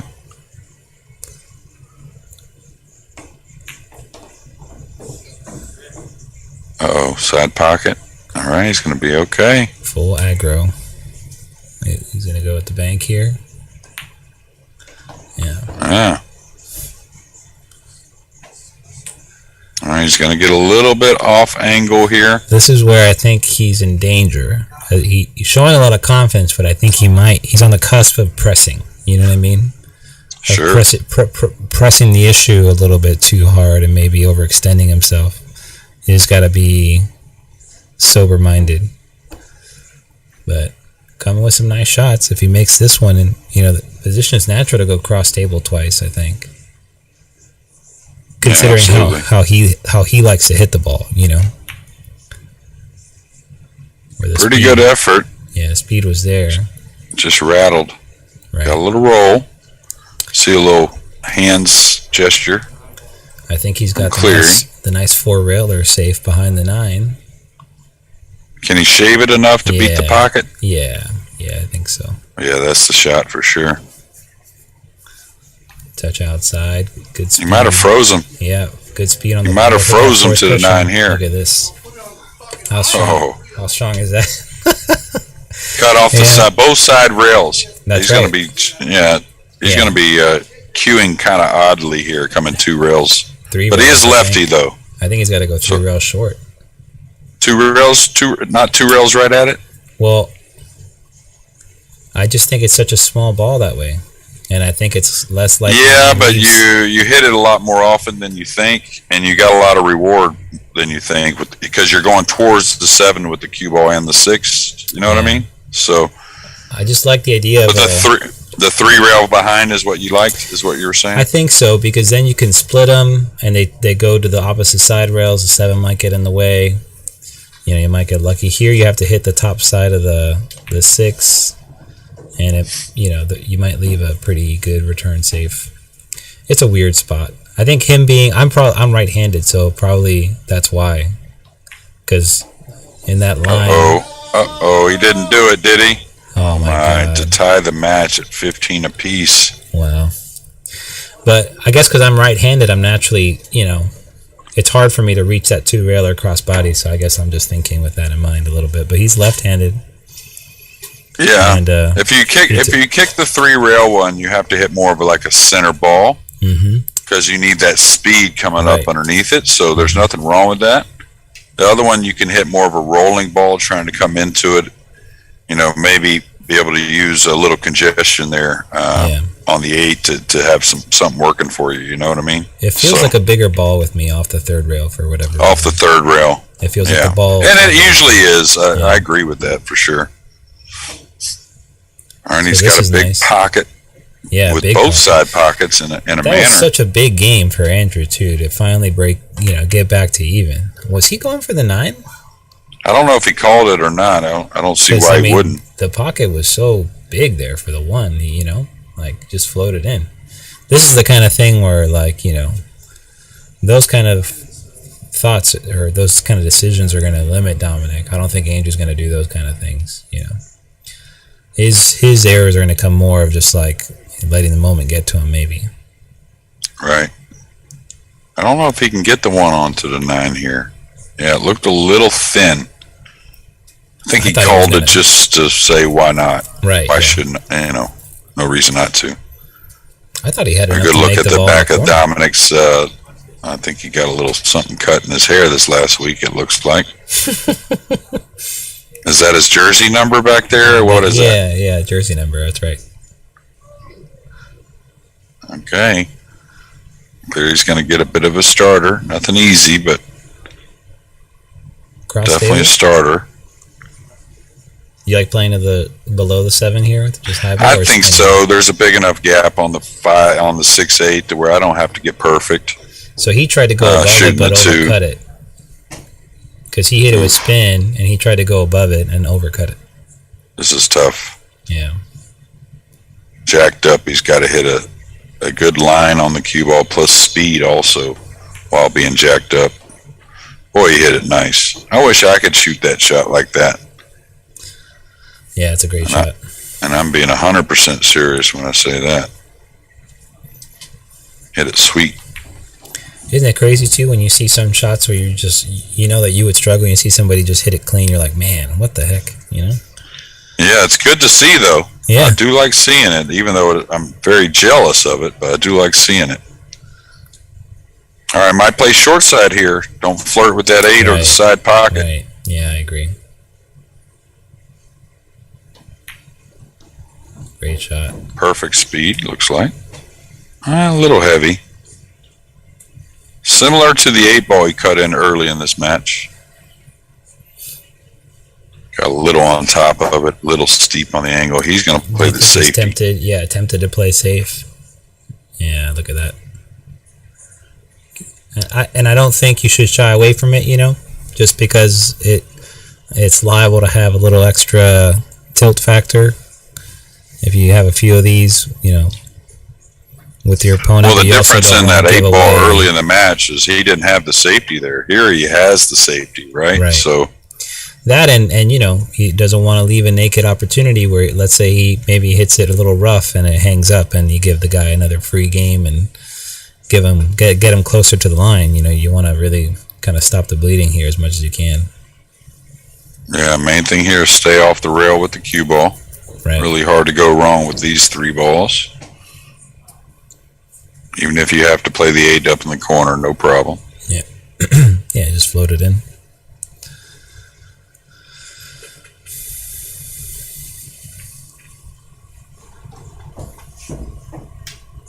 Oh, concedes. A little gamesmanship here. Maybe not letting him get in stroke there the last couple.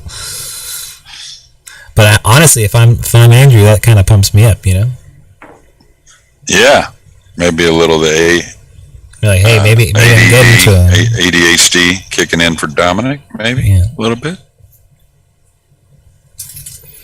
Delson with a great comment. He says Florida's shorts Fargo is probably the highest in the country. Yeah, right. Can't wait to go next month. I haven't figured it out entirely, but Are you going to come to Tallahassee? I can't make Tallahassee, but I think I'll be making the U.S. Amateurs again. Oh, that's right. Oh, my gosh. Yeah, a loss of the cue ball, and he's made 2 on the break. Yep. Well, he's gotten right there a couple times. Hadn't had a lead in this match yet, but he's gotten there to tie it. He's tied it a couple times. He's gotten there again a couple times to tie it again. Had a little mishap, and now a scratch on the break. Oh, misses with ball in hand. I think he had a bad angle.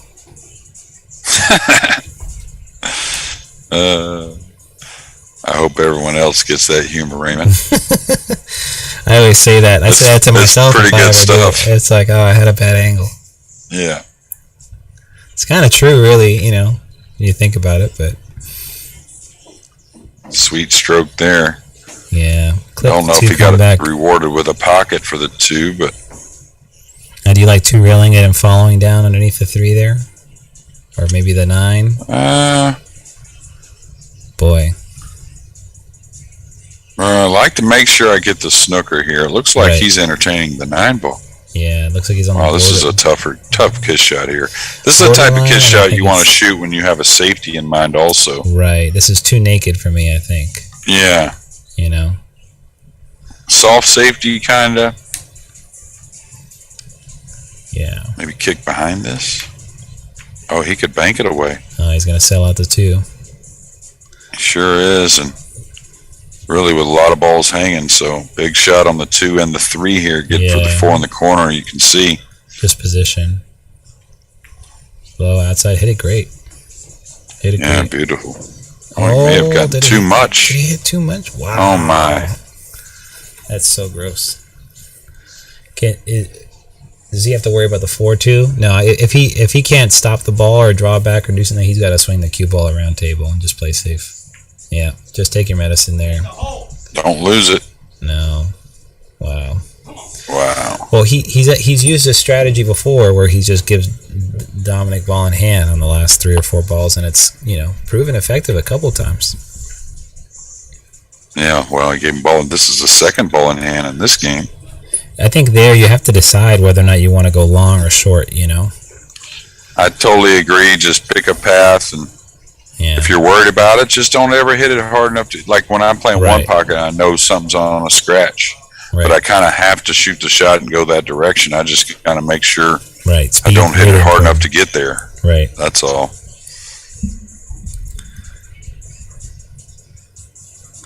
Okay, Dominic maybe taking more time on this than he has on any shot in the entire match. Maybe. So you can tell how crucial things are becoming. Maybe this whole year. Maybe.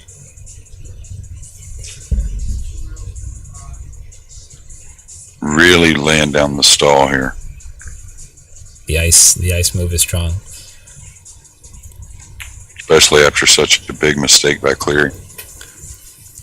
He's got on the full part of the 5, so he's got a lot of room to do what he wants, He could baby it, hold it up there, and just, roll the 5 cross side, or, I think that's a smart move, what he did right there. I mean, maybe you have to work a little harder on the 8 here, make a little more of a delicate shot, but still you're getting to that 8 ball with no problems. Right. So...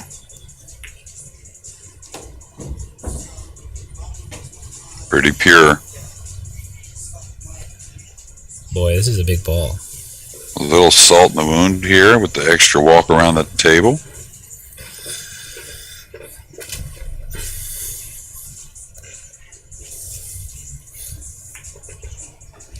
It seems as more things fly around the room, Dominick Dunn gets stronger, Raymond. Yeah.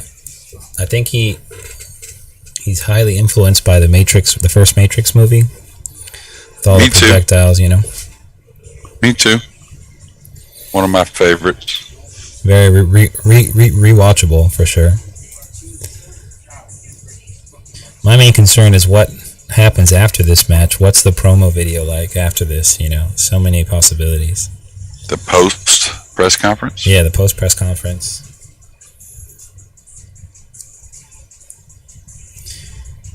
It could be that Andrew hasn't drank enough. Like normally he's good for like a 6-pack a day. I think he's kind of toned it back leading up to the match, but it might have backfired. Maybe he was trying to get a lead first, and he hasn't gotten a lead yet. Well, there went a cue, these guys along with the cue ball. These guys like each other too much. They keep wanting to keep it close.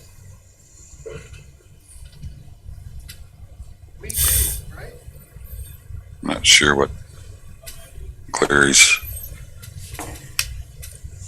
asking about. Is he shooting Doesn't appear. Maybe the 2 doesn't go. Maybe is he shooting the 1-9? He's got to play short side here.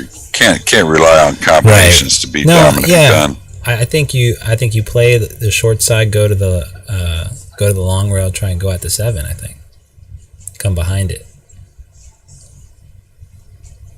Do you like kind of just float with one rail? Yeah, with ball in hand, you're supposed to be fine doing that, right? Yeah, I think so. I mean, you have a side pocket also. You could float for the 2 by the 6 in the side. It goes in the corner as well. I mean, there's a few ways to play it, I guess, but I feel like if you play 8-ball regularly, you got kind of these kind of shots come up, you know.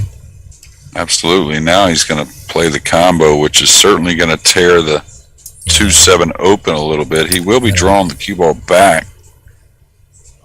Really, the only great things that come out of this, though, is really making that 9 ball. Is he playing the 1-9? Yeah, he called it, I believe. Wow. And then what? Follow the cue ball? I think he'd draw it back myself. You mean for safety? Yeah. Well, I think because the one.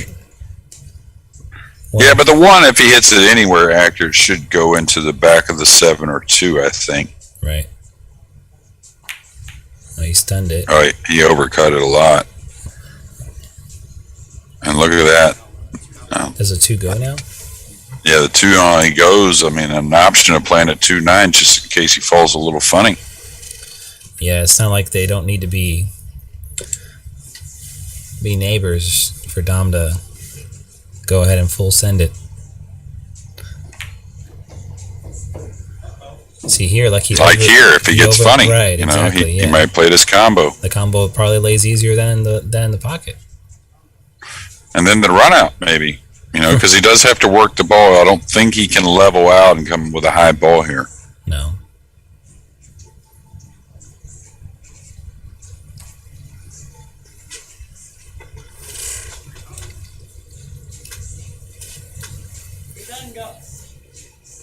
He's sizing it up. He's looking at the 2 right now.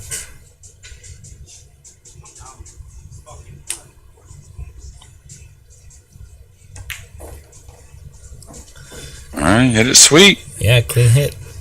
I never really knew what it did when you got down at like the ball height with your eyes to see if a ball went, if that really helped, but maybe it does. A little heavy. He's got to make a nice thin shot in the side.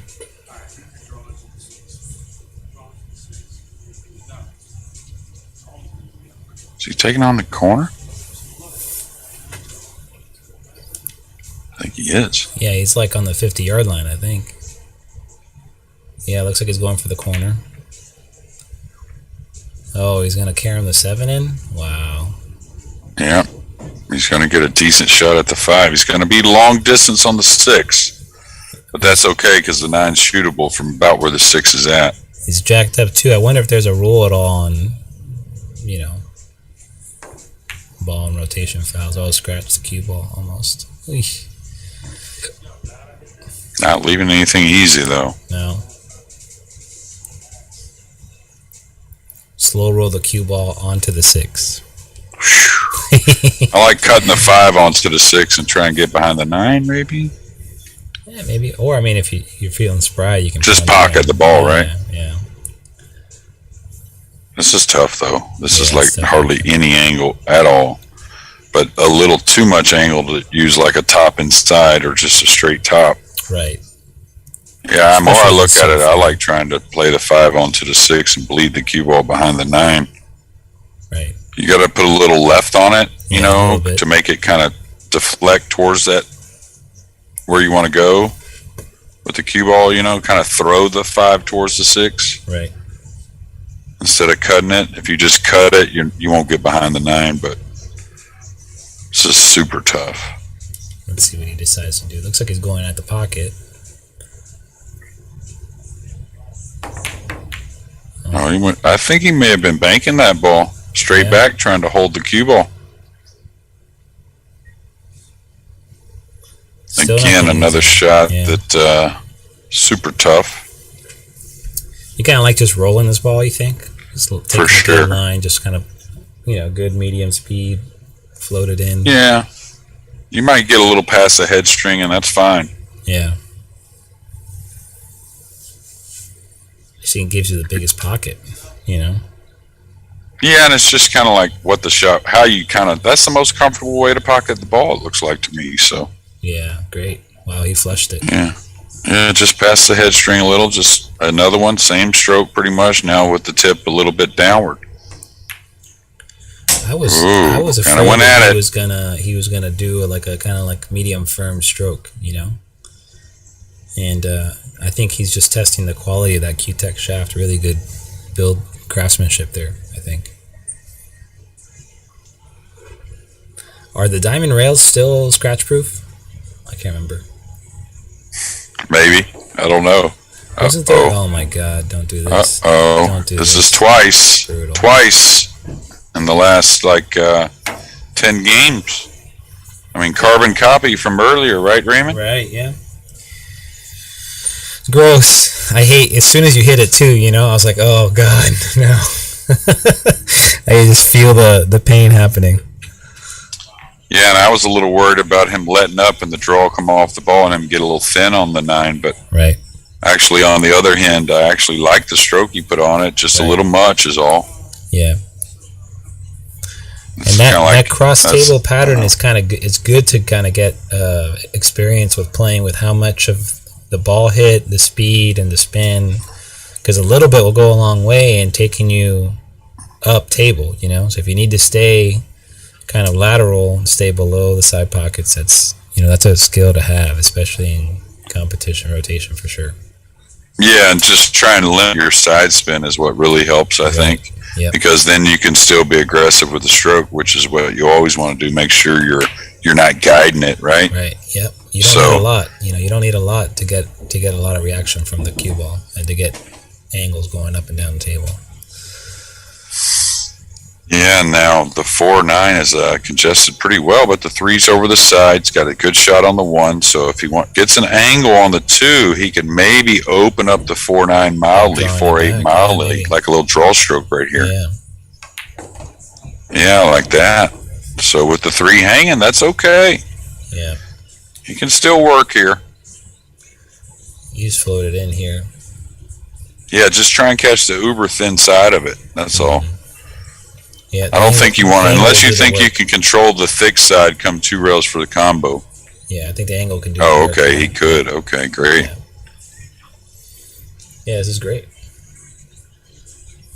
Yeah, just lay up on the side rail. You should be able to control the object ball. That Right. being Just the make 4. sure to hit the bottom side of the 5. Don't want to hit the top side of the 5 and lose it.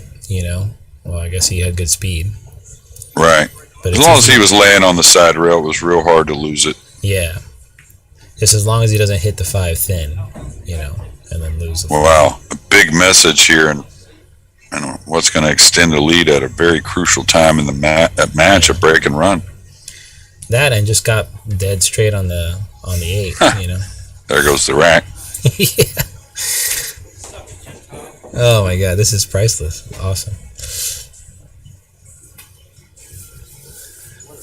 It's funny because when Dominick was first starting to get a little better, certain tournaments you'd see him do, come on, and I'm just like, man, what's going on, now I'm kind of like, maybe I should work on my come on game. I got to work on my come on stroke. Maybe it put players on tilt. I think that's where the sport's leading, anyways. A little bit more of that. I mean, some of the guys are more prone to show emotion and stuff, and it definitely means a lot to a lot of the guys. It's not like sure. It's not like it's not hard enough to work your whole life to win a big pro event, especially now. See Dominick kind of calming his nerves with a little movement around the table, 19-15 now, and just because we play on Sundays, that doesn't mean we're in church, right? So nothing wrong with a little Tiger Woods fist pump and McEnroe. A little let's go here. Yeah, McEnroe. I was a tennis player, and he was one of my favorites. That's for sure. I've always loved tennis. I've never been very good at it. I haven't spent a lot of time playing it, but man, one of my favorite things over the summer is watching Wimbledon. I started watching right at the tail end when Agassi and Sampras were still kind of like right at the end of their rivalry, and then Federer started coming on, and then Federer quickly earned my respect. And he's just it's beautiful to watch. It's a sport of will to really play it well. I mean, you wouldn't believe the hours you got to spend out on that. Djokovic is on that hard court with the heat and everything else. So I used to really dislike Djokovic, like I hated him, and then he's just broken me down now to where I really respect his abilities. He's like the prototype tennis player. Like if you're going to build one, like perfect build for it, everything. Yeah. So no, he's a freak. If he didn't get hurt and had to take a little time off, and a couple of times in his career, he may have already broken some records. He's probably gonna break. So yeah. All right, big shot here for Cleary. Oh, and he buries it. Beautiful. Gets a little bump. 5, yeah. That's really nice. Yeah, Djokovic is pretty amazing. Federer is still my favorite player. He's just so beautiful to watch, so graceful, like especially on grass, just pretty unbelievable. Yeah, and you wouldn't think, because he's certainly from the era I grew up playing tennis, he's not the atypical grass player that used to always win. Whenever I played tennis was the serve and volleys, so right. Big serve, short points. All right. Ooh, a little heavy maybe, or is it going to slow down? Yeah. All right, I'm definitely moving the magic rack from here. Yeah. There you go. Yeah, you got to get one game at a time here if you're Andrew trailing 19-15. And Dominick, you got to tell yourself, well, he's got to beat me 10-6 from here, or 10-5 from here. Great shot. Yeah, real well. A little stare down. Looks like the hair is standing up a little more for Cleary at the moment. Maybe that's a good sign. I did not assist with the hair prep today, so I can't speak to the material or the product that was used, but we do know that Q-Tech was and is the main sponsor for today's match. No hair products from Q-Tech yet. Not that I know of. There's the logo.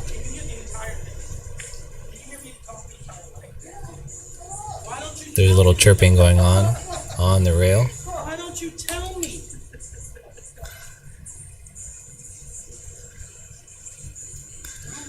And 19-16. Looks like we got 750 people watching right now. At this point in the match, if everybody give the stream a share, we'll get those numbers up to over 1,000. If you guys are interested in chipping in and donating for the entertainment, feel free to check out the top banner with details on how you can donate to PayPal, Venmo, and Cash App. We appreciate any and all donations for the free stream. And the match is starting to tighten up a little bit. 19-16. Andrew's had a couple chances to make it even. And, let's see if he can settle down and if Dom will give him a chance. Looks like another productive break. What was the prop bet on Cleary never leading in the match? We'd have to check the bookies, really, but that would have been a hell of a prop bet. You probably could have got odds on that.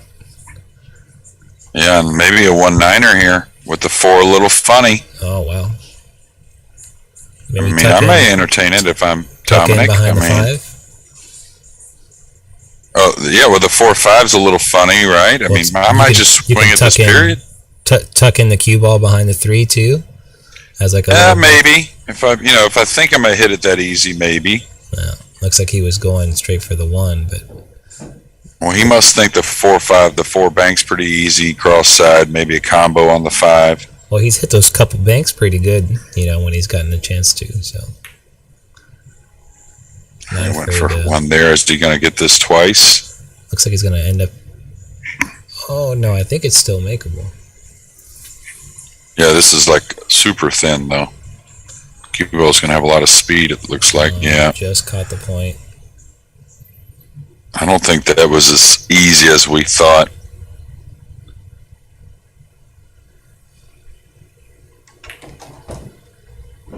Trying to break up. Nope. Can't be afraid to attack the top. You can. It's better to go higher there than to be lower. You can go higher. You can kiss the top of the 5. You can hit the 4 direct. There's some good things that can happen. Huge mistake here opening these. He had to go for it, but right now at 19-16, Cleary's got to make a move.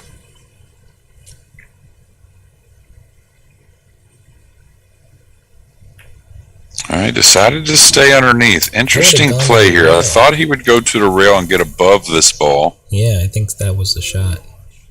Now he's got to kind of play short side, but also just make a much tougher shot overall.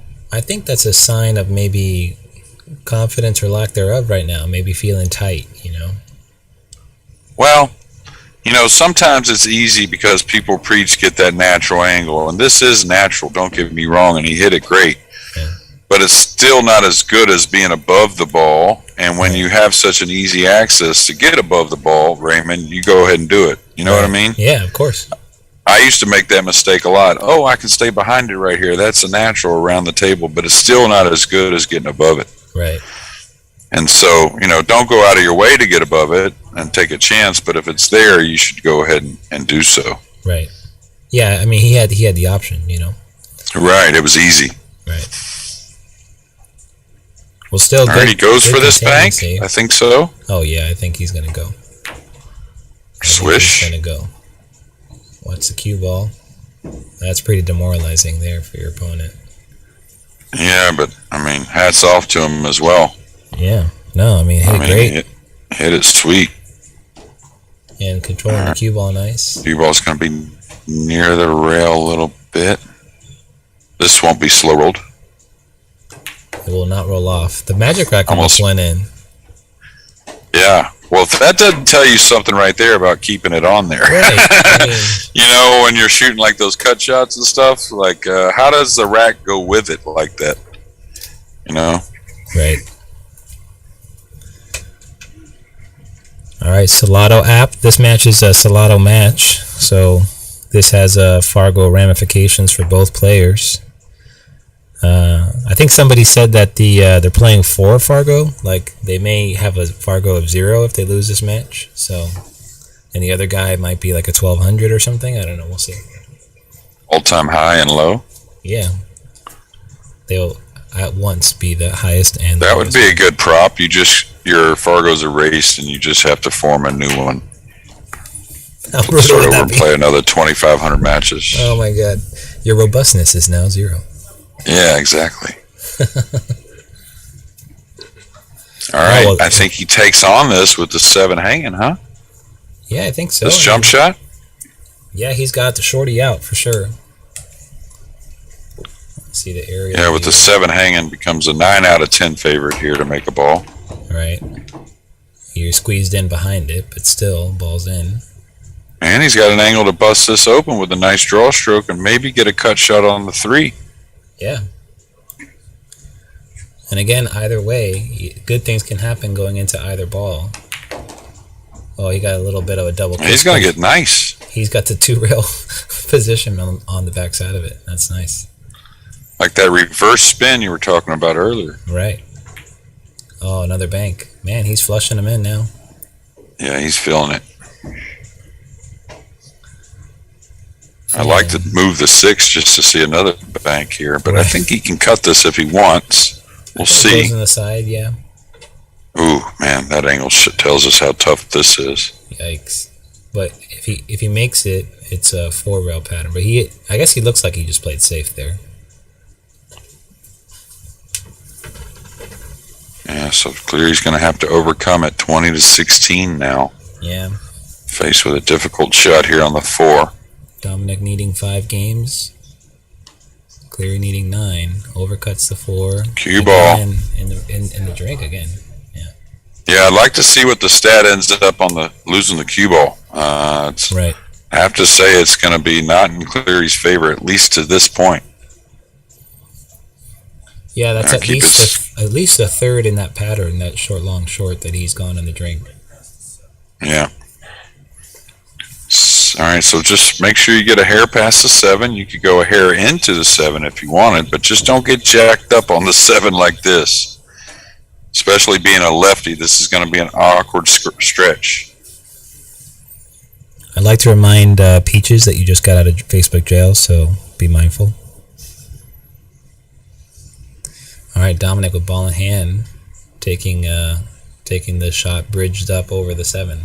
How do you feel about being that? lefty, yeah, tough. You moonlighting for Facebook now, are you, Raymond? Or? No, I'm watching out for Richard Shue and his corporate entity. Wow, he just pounded that in and went. Was it 3 rails? 1, 2, 3? Yeah, back and forth. Yeah. Was that a ball? Easy one if you're drawing here to overcut. Believe it or not, stay full on it.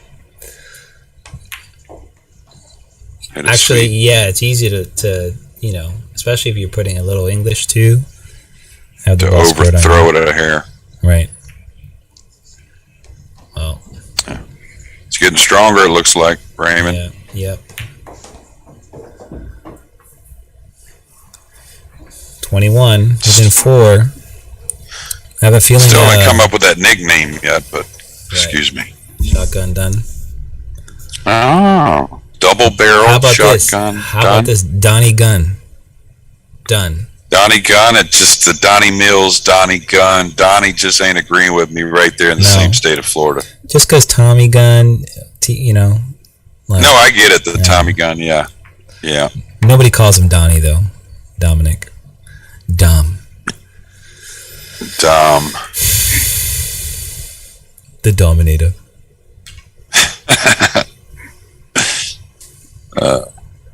Representing Dunsky Dungeon. Have you been to his room over in Sanford? His little Dunsky Dungeon pal. I think they had he had some of the European guys over there.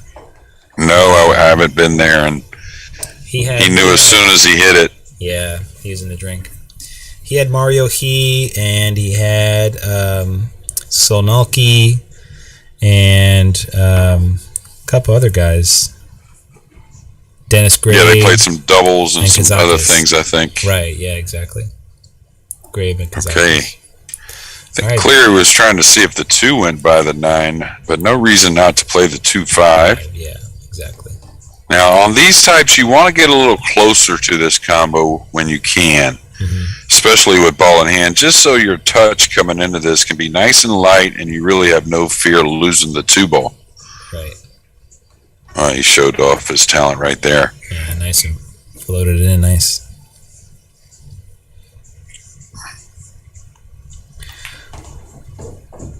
Okay, he's going to get a little straightish here, so he's going to probably have to draw this ball out of the corner maybe. Right. Don't know if he can get 2 rails or not. I think he's got the angle to go forward 2 rails. Well, this is the type that can hug on you if you overhit it a little bit. Yeah, he's going to bring it back. Try to.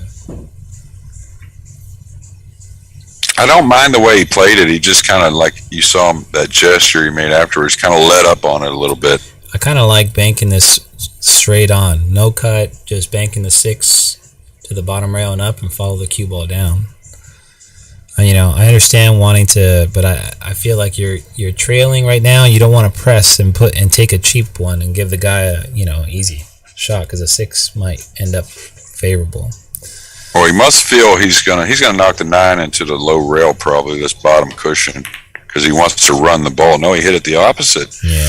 So I didn't mind his shot just because he felt like he had the 2-way. If he hits it decent, the 6 would be somewhere around the bottom of the magic rack. I just think He Dominick's kinda- made so many errors on the kicks, 1 rail and 2 rail kicks. He's given up a lot of ball in hands, you know. He has jumped it well though. Right. So now the other argument is Dominick here of late has made all these big shots to get these games and get this 5-game lead. So we'll see if he can put another one together here on the 6. Yeah, and it's laying 7 over the natural side for him too. Great shot. Sounded like it hit the good part of the pocket too.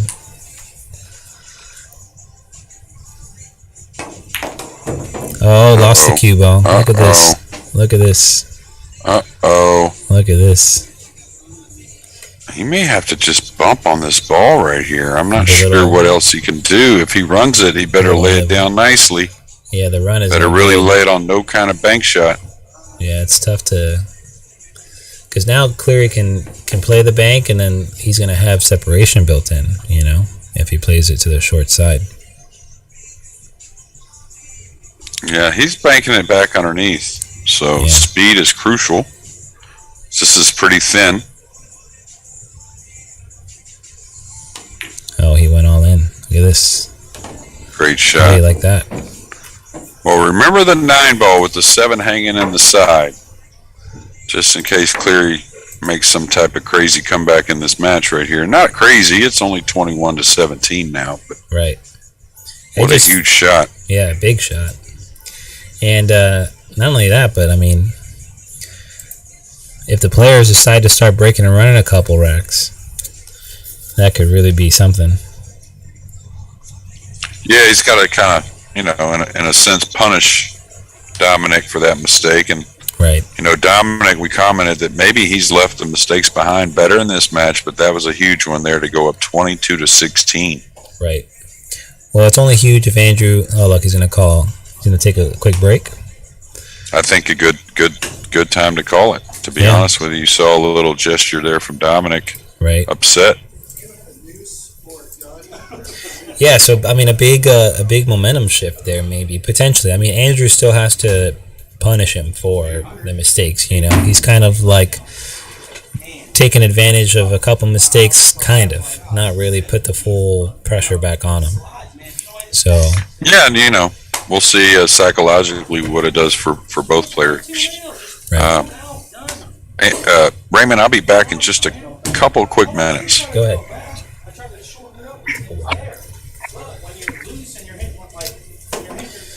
All right, we're going to be back here in a couple minutes. We're just going to wait for Andrew to come back from his break and hang tight. Pretty good rhythm up until that point too. Yeah, you were flowing pretty good.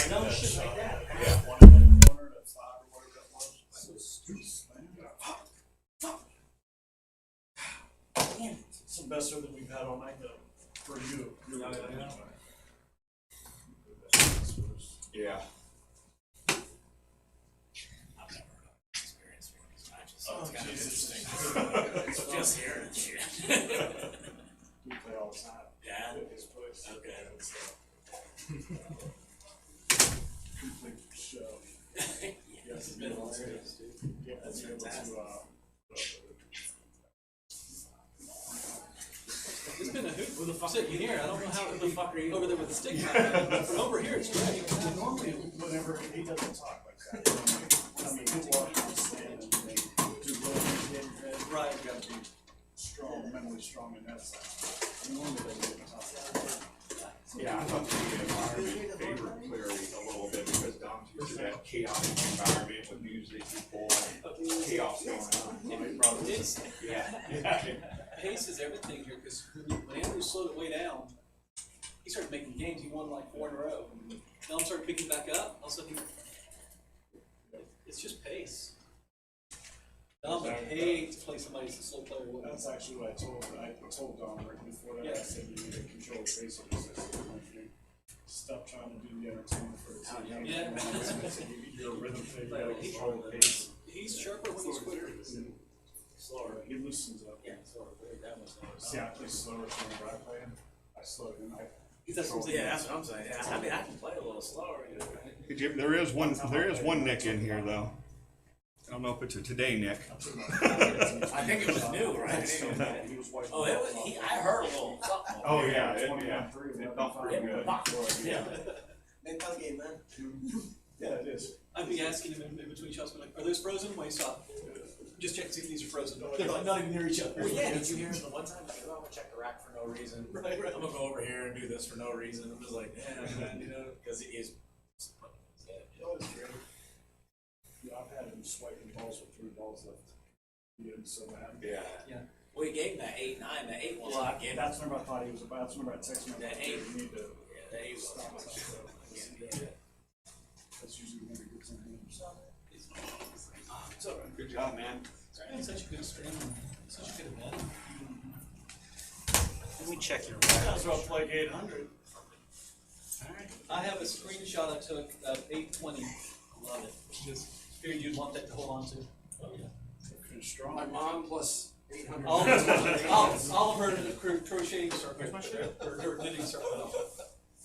There.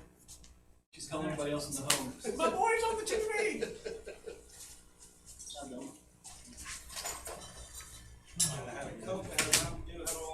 So, I don't know how to say his name, Ed Lawihi or Ed Ladawi. Oh, Thank you. I didn't want to butcher it, I just didn't know how to say it. In DL? He just, there's some people kind of shit talking in the stream. And he's just like, any of you want to put up your money and try this, you know? Yep. He's defending, yeah, a lot of people are. There's a lot of people that see what it is. It's fun. There's people who don't get it. It ain't easy getting in front of No. A couple times I almost told you guys, just close your eyes for a second. It doesn't even matter I don't need eyeballs on here. Andrew, a couple of times you shot, I did. Yeah, I was gonna say it. There was a couple times where we probably. No, you're doing good, bud. Finish strong, buddy. Let's go. Let's go, fellas. Not stronger than me.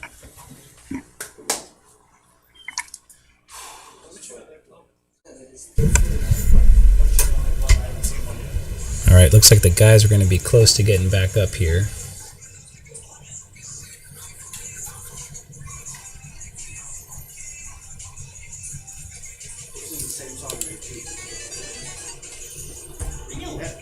Every tournament, same song on repeat. But if you're not shooting good, why wouldn't you check? If you're not Yeah, looks like you're not, you know what I mean? looks like Andrew's back in the box here, ready to break. If I don't have this song, I don't got nothing. Down 21-17. Let's see, comes across the one ball a little bit. I think he did make a ball on the break. Still thinking about that. Probably looking at a safety opportunity here. Might see Andrew, bank the one to the bottom rail and come bring the cue ball down here and send the one up table. Probably the shot. Oh, he tried to 3-rail it around. Didn't quite squeeze it past. I'm back with you, Raymond. All right. I like the shot by Cleary, though, playing the cue ball to the rail. He didn't know exactly what was going to happen with the one, but at least he played the rock right. Dominick just came with a nice shot. Yeah, it looks good. A little funny here with the 5 being there. Just going to have to play a top English shot.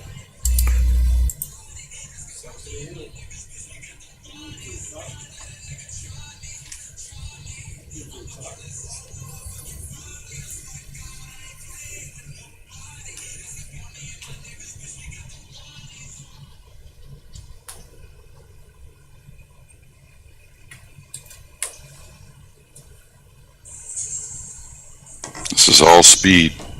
Oh, it looks perfect. Yeah, great hit on the one. Or at least Oh, good. Magic Rack's getting in the game. Yeah, he fell a little funny. Rolling it in lightly isn't easy, even though I think that's what he's going to do. Nice Pocket shot. speed. Pocket speed. Well, and he actually got real nice where he can pull the ball into a nice position for the 7. Let up a little bit, huh? Yeah, Just a little. hair, right. Cue ball's got to dance now a little. 2 rails, maybe a little bit of inside, but Yeah, I wouldn't mind if I bump it here. You know what I'm saying? I'm not saying I want to play for the bump, but right. I It's don't not want to the load worst it up thing with you a can- ton of inside no, on this yeah. shot. You know what I'm saying? Yeah, Just yeah. for a little better cue ball. The 8's pretty open. If you bump it, you got to realize maybe 10-inch bump, something like that. Yeah. Oh, a little dip emotion in the diamond there. I think it's insured. Yeah, they hold up pretty well. All right, huge shot here. Talked to All right, Andrew just- a little bit during the break, and he said he's got to grind. You know, he's got to get in the fighting mode here. Yeah, and it's hard, but you still have to be as patient as you can, and Right. that doesn't mean waiting on the shot, but that just may be the way you play whenever you're at the table. So Nice it's shot. got to go a little bit there. Yeah. Little light. So here's a decision. I've noticed. Do I go offensive with the bank? Oh yeah, that's true. Because the safety's a little funny. It's not is. easy to No, bank the it's 9 not. back up to the middle of the other rail. Yeah, he doesn't have a natural angle to do it. He's got to No, manipulate. manipulate. He's got to do some work to do that. Yeah, he's. I like this. I like following it with a high ball. And going to the long rail. Well, not so much safety. It just looks like to me that's the one that's going to make the pocket a little bigger, and that doesn't mean baby the bank. Right. But kind of follow it 2 rails to about the head string is what I feel like you're going to come up on. That's the comfortable speed. Oh wow, he ginned it. Yeah, kind of like that. Exactly. Oh. Ooh, he hit it sweet too. Oh, He really tried put a good stroke on it. Just the just tough a hair diamond on time. table got him right there. Yeah.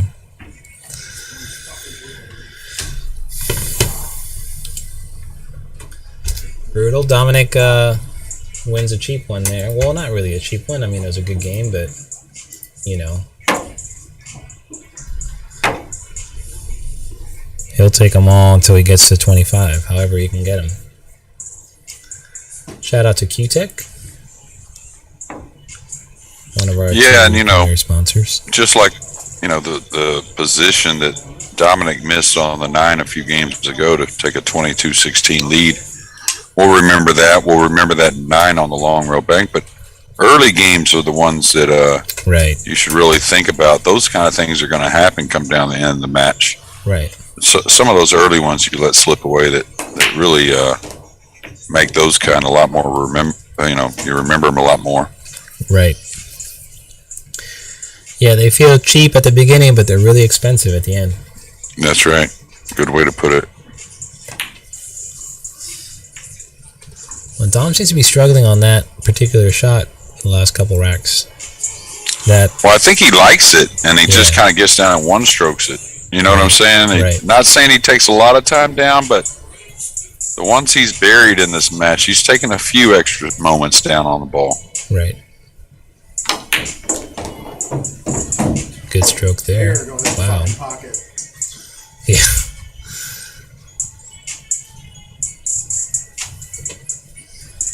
Cleary with a difficult shot should come 2 rails to the center of the table.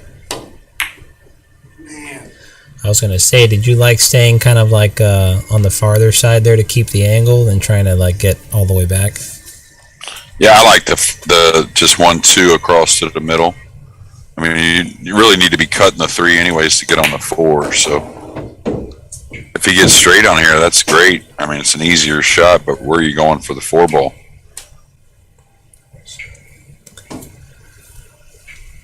Speed was excellent right there, but Right. now he'll make a pretty easy shot on the 3. But what do? You roll forward and take You the got cut on to, the I 4? guess, Or yeah. the bank's covered up by the 7. Right. Yeah, you just gotta float it in. But then you get diminishing returns, right? I mean, well, I guess the 5 is up, so. Yeah, it's just pocketing the ball from there. But Yeah. and he did great to get off the rail like that. He really cheated the pocket. Yeah, I think just bury the ball if you can. Play, the natural angle is going to give you the speed to get to where you can see the 5. So Yeah, you'll probably just catch the third rail. That looks like the comfortable speed to make the ball. And shape's pretty natural with a very open center of the table.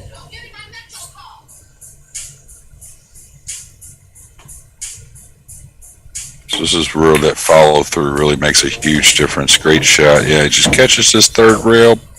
Perfect.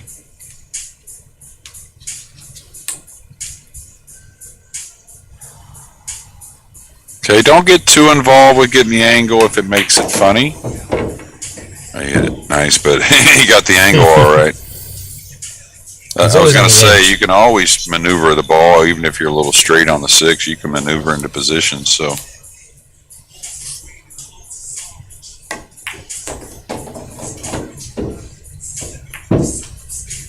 I know it sounds like you're not correct, but ideal is actually not the correct shot a lot of times. You know, getting ideal position on the next ball. Right. Is actually most of the time not going to be the correct shot because that makes the shot in front of you so much more difficult. Right. So it's kind of like you just manage between the two. Oh, let me make this shot more doable in front of me and work a little harder on the next shot. Right. But I tell you, Dominick doing what Dominick does and extends that lead. 2 games away now. Registration. Cops patrolling. Now seeing while he's racking. Whistle while you work kind of thing, Raymond? I mean, it's a show he's putting on. I haven't heard of if Dom's going to be on American Idol or anything, but Dancing with the Stars. wasn't Jasmine Ocean just on Dancing with the Stars? Was she really? Yeah, I think in Europe she was on Dancing with the Stars. In Austria? Yeah, I think she made the finals. Oh wow! All right, I think this one squeezes past the 7. Yeah. Yeah. 2 goes. Really get on the hill here with this rack. Yeah. That's a confident way to hit it, Perfect too. speed. Yeah, double the corner. Yeah, perfect. Just draw back, take the cut shot.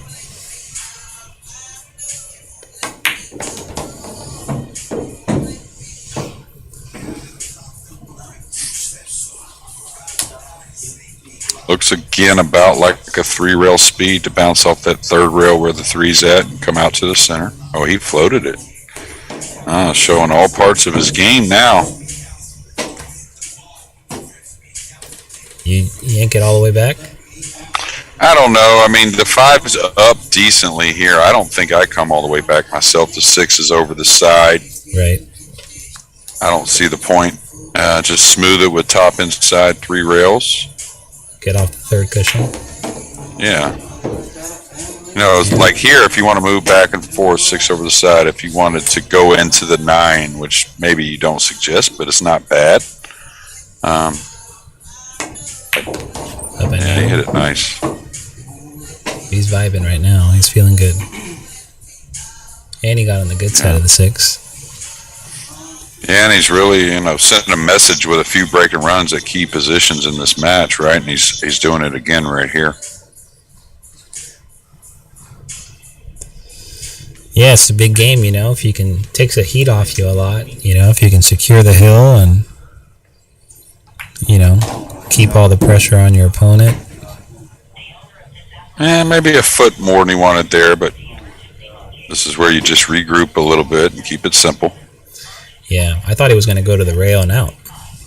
I would have, just because I like the comfort of that coming towards my target, plus that little comfort of bouncing off the rail. Gives you a nice way to gauge the shot. Right.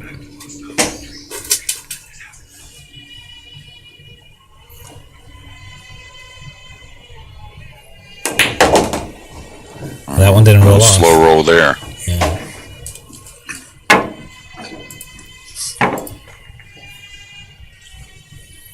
Well, I think if you talk to Cleary right now, he'd tell you in an honest manner that he deserves to be behind a little bit. I don't know if it should be at, 24-17, is it? That's right, yeah, he's on the hill now.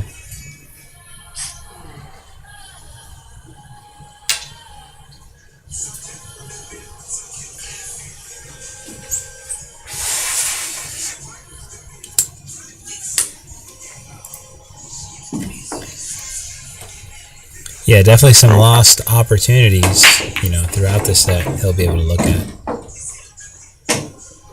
Looks like he's going to get another chance. Yeah, he's got to piece this thing together, and it starts out with just here and ball in hand, just one ball at a time again. Difficult way to look at it, but that's probably the only way to get it done. Pardon the pun. Hello.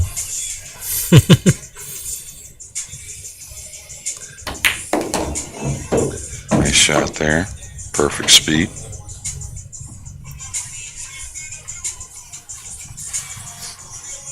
Got a difficult 7 on the side rail there. And it's been a few 7 balls that have gotten Cleary today. And in that same pocket. They've been in that same spot. Yeah, exactly. It's got to play a little short side, it looks like. Now this is where falling straight could get you. He's overran. Felt like he was almost I going. think. You think he was trying to get above it? Maybe. But he needed more spin if he was going to try and do that. But that's kind of a tricky shot to shoot stretched out.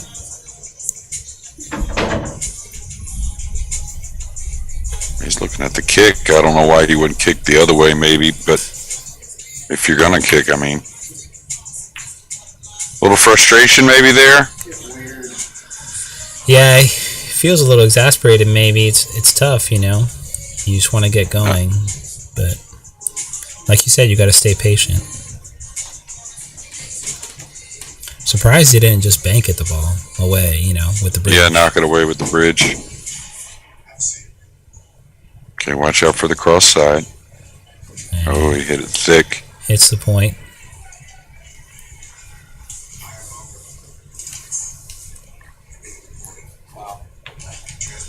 So he's a little flat, a little straight. I think he might have to just yank it. I don't know if he can stun it over. Yeah, I mean, he could maybe cheat it a little bit to get towards the spot, just a hair, but you take a chance at missing then, and you got to make one tough shot on the 6. So if he elected to draw his ball, there's nothing wrong with that. Oh, he miscued a hair, I think. He might have gotten safe. Safety, fellas. Well, it all starts somewhere. Yeah. Me, myself, I'm kicking at this. Yes. He's kicking too. And also, he doesn't have to leave a gimme kicking at it. This is a tough layout, tough little layout.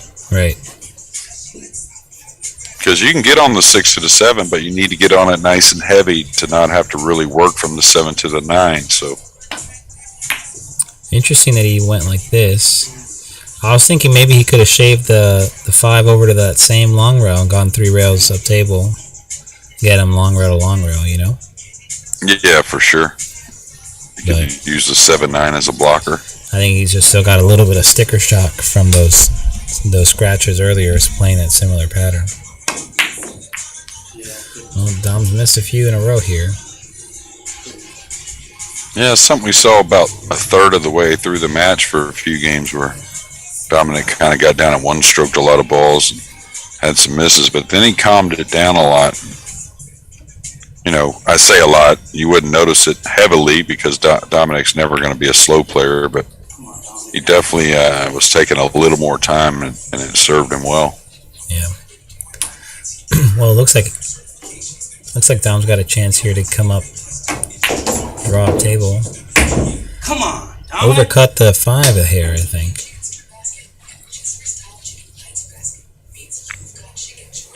And that translates over to like 2.5 feet worth of, direction there. Oh yeah, easily. Because if he's like here, natural range, as opposed to, being in a spot now where he's probably going to play safe.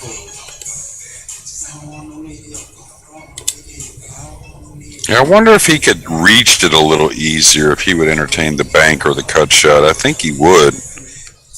But now that he's stretched, I don't know if he goes offensive or not. If he goes offensive on the cut shot, he's certainly got to worry about the cue ball scratch up in the corner. He might go into the 7-9. Oh, look at this. Well, he's going to get a sliver of the 7, so we're going to get to see one heck of a shot if he does bury it. Oh, I think he's going to go. I don't know if he's going to play safe. I think he's going to probably chop it in. That's what I would try, yeah. Would you call the 9 cross side here and cut this in with a little inside English, maybe? It's free. I'm not sure if they've... I guess all the other balls are slopped, so you can call multiple balls in that case. Right? Yeah. Yeah. Okay, Cleary's going to get a chance to get back on the board. And he's got an angle.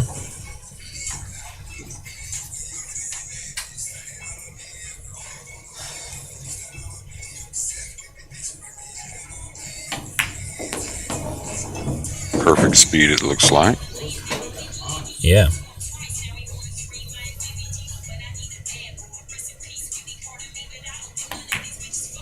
$18.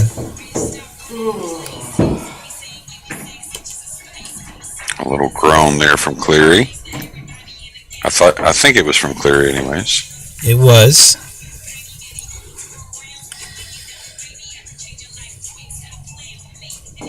So what do you tell players that are in the chat, Jeremy, that are in this spot? You know, their opponent's on the hill, they're stuck, you know, 6-7 games, they got to get, you know, one at a time, try and climb to the hill. What's your thought process? Do you kind of keep it macro? Do you keep it really just this next Keep inning? it pretty micro, you know, just, you know, keep maximum effort every shot. You know, that doesn't mean over effort. That just means you're normal. You know, which should be somewhere around a relaxed maximum effort kind of thing. That's the way to think. You know, don't let the, you know, it's not something that you would say necessarily right in the mix of it. Hopefully you were saying this in preparation, but, you know, don't let the score really dictate your shot selection too much, especially when you're behind. Right. You can get a little too much aggressive when you're behind at times. You know, when you're in the lead, you may mess with the shot selection or rollout or something a little different. When you need to get beat 6 or 7 in a row, you have a little more time to change things, or not change things, but at least entertain some change. Right. But you know, otherwise, when you're trailing, you just gotta stick to what you originally wanted to do. I think. You know, get down one shot at a time, kind of process, and don't give up.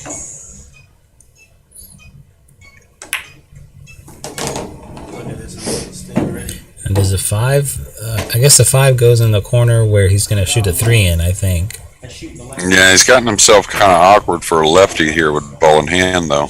Right. So, even with the extension, he's kind of stretched corner to corner, which is the longest stretch. So, this is going to be awkward as a lefty. Well, he got at it pretty good, though. He went 2 rares. He's going to end up perfect. Yeah. He's going to have to make a longer shot, but the position angle is there. Or lack of angle, let's say. And you almost like keeping the higher side of the 5, right? Because you got the natural 2 rails to come back. Yeah, not only that, you're already there. Right. That's the beautiful part about it. You don't really have to do much. Right. And I always play from above the ball, I'd say 9 out of 10 times. So. Yeah, it's funny how that applies not only in 9-ball, but in 1 pocket, you know, other games.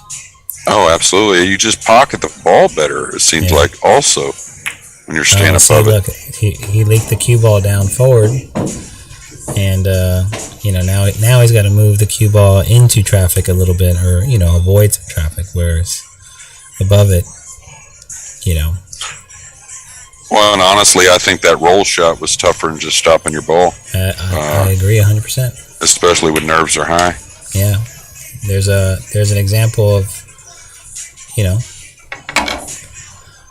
that decision to not stop your ball biting him. Yeah, and you know, a lot of times when you're behind this lead, behind in this, like Cleary is, you're going to need a little help from Dominick, right, to make this comeback. What a great shot there, make it 2 and 1. But the key is you have to be prepared once he gives you that opportunity. Right. So you have to stay pretty mentally aware of what's going on. Yeah. And usually you will get an opportunity. It's just a matter if you can take full advantage. Right.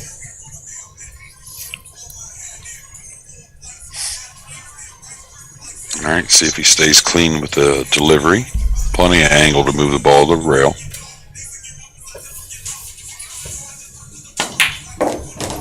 Wow. Hit it sweet. And got a nice rub from the magic rack both times. I just suggest here don't slow roll it. Correct. That's what I would say. Yeah. Oh my god. This is the sickest thing ever.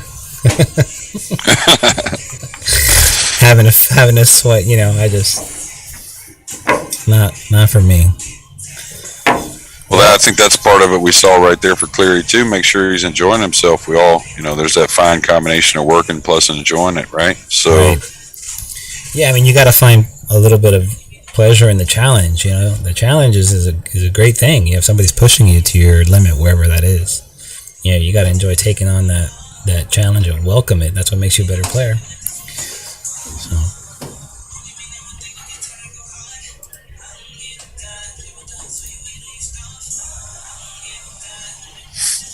Good look at both sponsors there, both main sponsors. That's right. Q-Tech and Salado. 24-19. Looks like Andrew finally controlled the cue ball there again. He's lost it a couple times. Both of them kind of have off the break recently. A couple scratches in the side. Another one, if it's easy, I just stay above it. I don't try to draw back between the 6-9. Myself, anyways. Right. Oh, the 9. Hit that with some confidence. Did he call the 9? He did say call the 9, but maybe he's thinking twice now. Yeah, his initial look was, I think he didn't think he'd get enough of the 3 to make it, but now I think he realizes that he does have the 3. oh, hit that nice. Yeah, great. Now, this is where, again, taking advantage, that puts a lot more heat. Because as much as Dominick, he kind of has left any mistakes behind, he recognizes the scoreline as well. Right. So he doesn't want to let too many more opportunities slip by. I think there's a spot again I would have tried to stay high above the 5 if I could. You know? Yeah, well, the high, it just guarantees you because there's so many places above the ball that are manageable. Right. To where when you start to fall below it, and there's that real sweet spot, but there's also that place that isn't so sweet. So. It fits his game too. He likes to roll the ball and, you know, play a more natural line stuff. Well, that's just something. Big like yoga. Yeah. Kind of big breath in and out before this big 6 ball. Beautiful stroke, beautiful timing. Yeah. He really, maybe his best stroke of the match, huh? Yeah, really stayed within his process there and kind of took his time to deliver a clean stroke. You guys saw it the whole way through. Set up, pause, deliver, and, you know, clean shot there.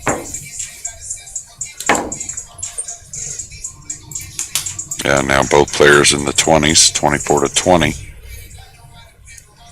And Cleary making, I bet, a few more believers out of this comeback now after the last few games.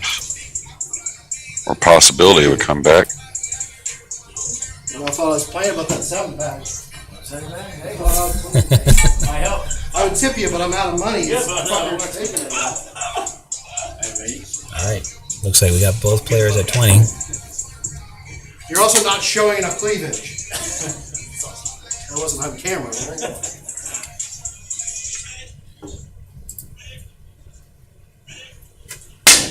Oh, miscued. Oh, no. Miscued. I don't know if he hit the 1 or not. He did hit the 1. Yeah, he did hit the 1. He did hit the 1? What are you doing? It's a foul. I missed the 1 ball. No, I'm almost positive he hit the 1. I think. I don't know. No, That's about to find out. Huh? Not that it matters now. Did he? What's he gonna do here? He hit the 1. Too late now. What happened? So He hit the 1. That's what Dunn said. So there's always drama. Doesn't matter what continent you're on, what pool table you're on. There's always drama. I guess they could have waited and just let the replay happen because they have the stream going up and there's a little bit of a delay behind it. Dominick's going to line up this 1-9. I mean, You know, I think he's Is he going going to try and tuck the cue ball away as well, or just focus on the 9? I like him just focusing on the 9. I agree. Yeah. I mean, he's just going to shoot this one 9. That's the end of the match. Yeah. Not the way he wanted to win it. Hugs and kisses between the two. Yeah. Let's go, baby. Well, a little bit of an anticlimactic finish. But That was a bad mistake. still tough.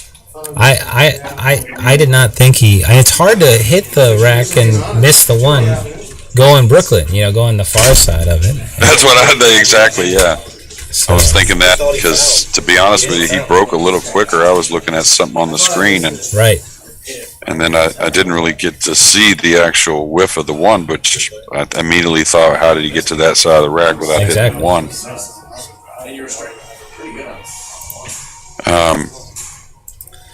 I think the guy who played the best did win the match, so it seemed like to me. I mean, they both played great, but Dunn just kind of stretched it out a little bit there.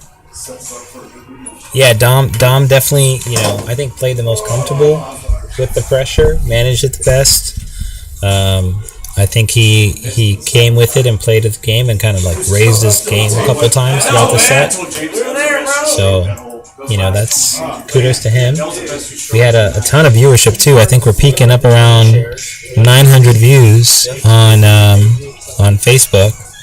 So thank you guys for watching, for sharing. Thank you for everybody for donating. If you do want to donate and chip in for the entertainment, you can find the information at the top of the banner. For Cash App, Venmo, and PayPal, we appreciate that. Jeremy, do you have any closing thoughts on the match? Probably those handful of break and runs separated the match. Both guys had highs and lows. I'd say the guy that probably pocketed more balls in the match won the match. Came with some nice shots. I think maybe Cleary's cue ball, which is what we expected to be a little better between the two players. Mm-hmm. Maybe his cue ball, as far as losing it on some shots, scratching. Yeah. Maybe as a little difference in the match as well, and Dunn got a few easy ones. Yeah, I mean, they add up, definitely. Really appreciate all y'all having me. Thanks to Salato and Q-Tech, and of course the two players, Dominick Dunn and Andrew Cleary, and yourself, Raymond. I had a great time. Yeah, well, thank you, Jeremy. We appreciate it. We look forward to seeing you back here in Florida as well. And is there anywhere that people can find you if they want to book you for a lesson or take consultation with you, either directly or remotely? Is there anything that you want to share for them? Maybe just reach out. Yeah, through Facebook. Actually trying to get another page through Facebook where it's a little bit more of the coaching side of things. Right.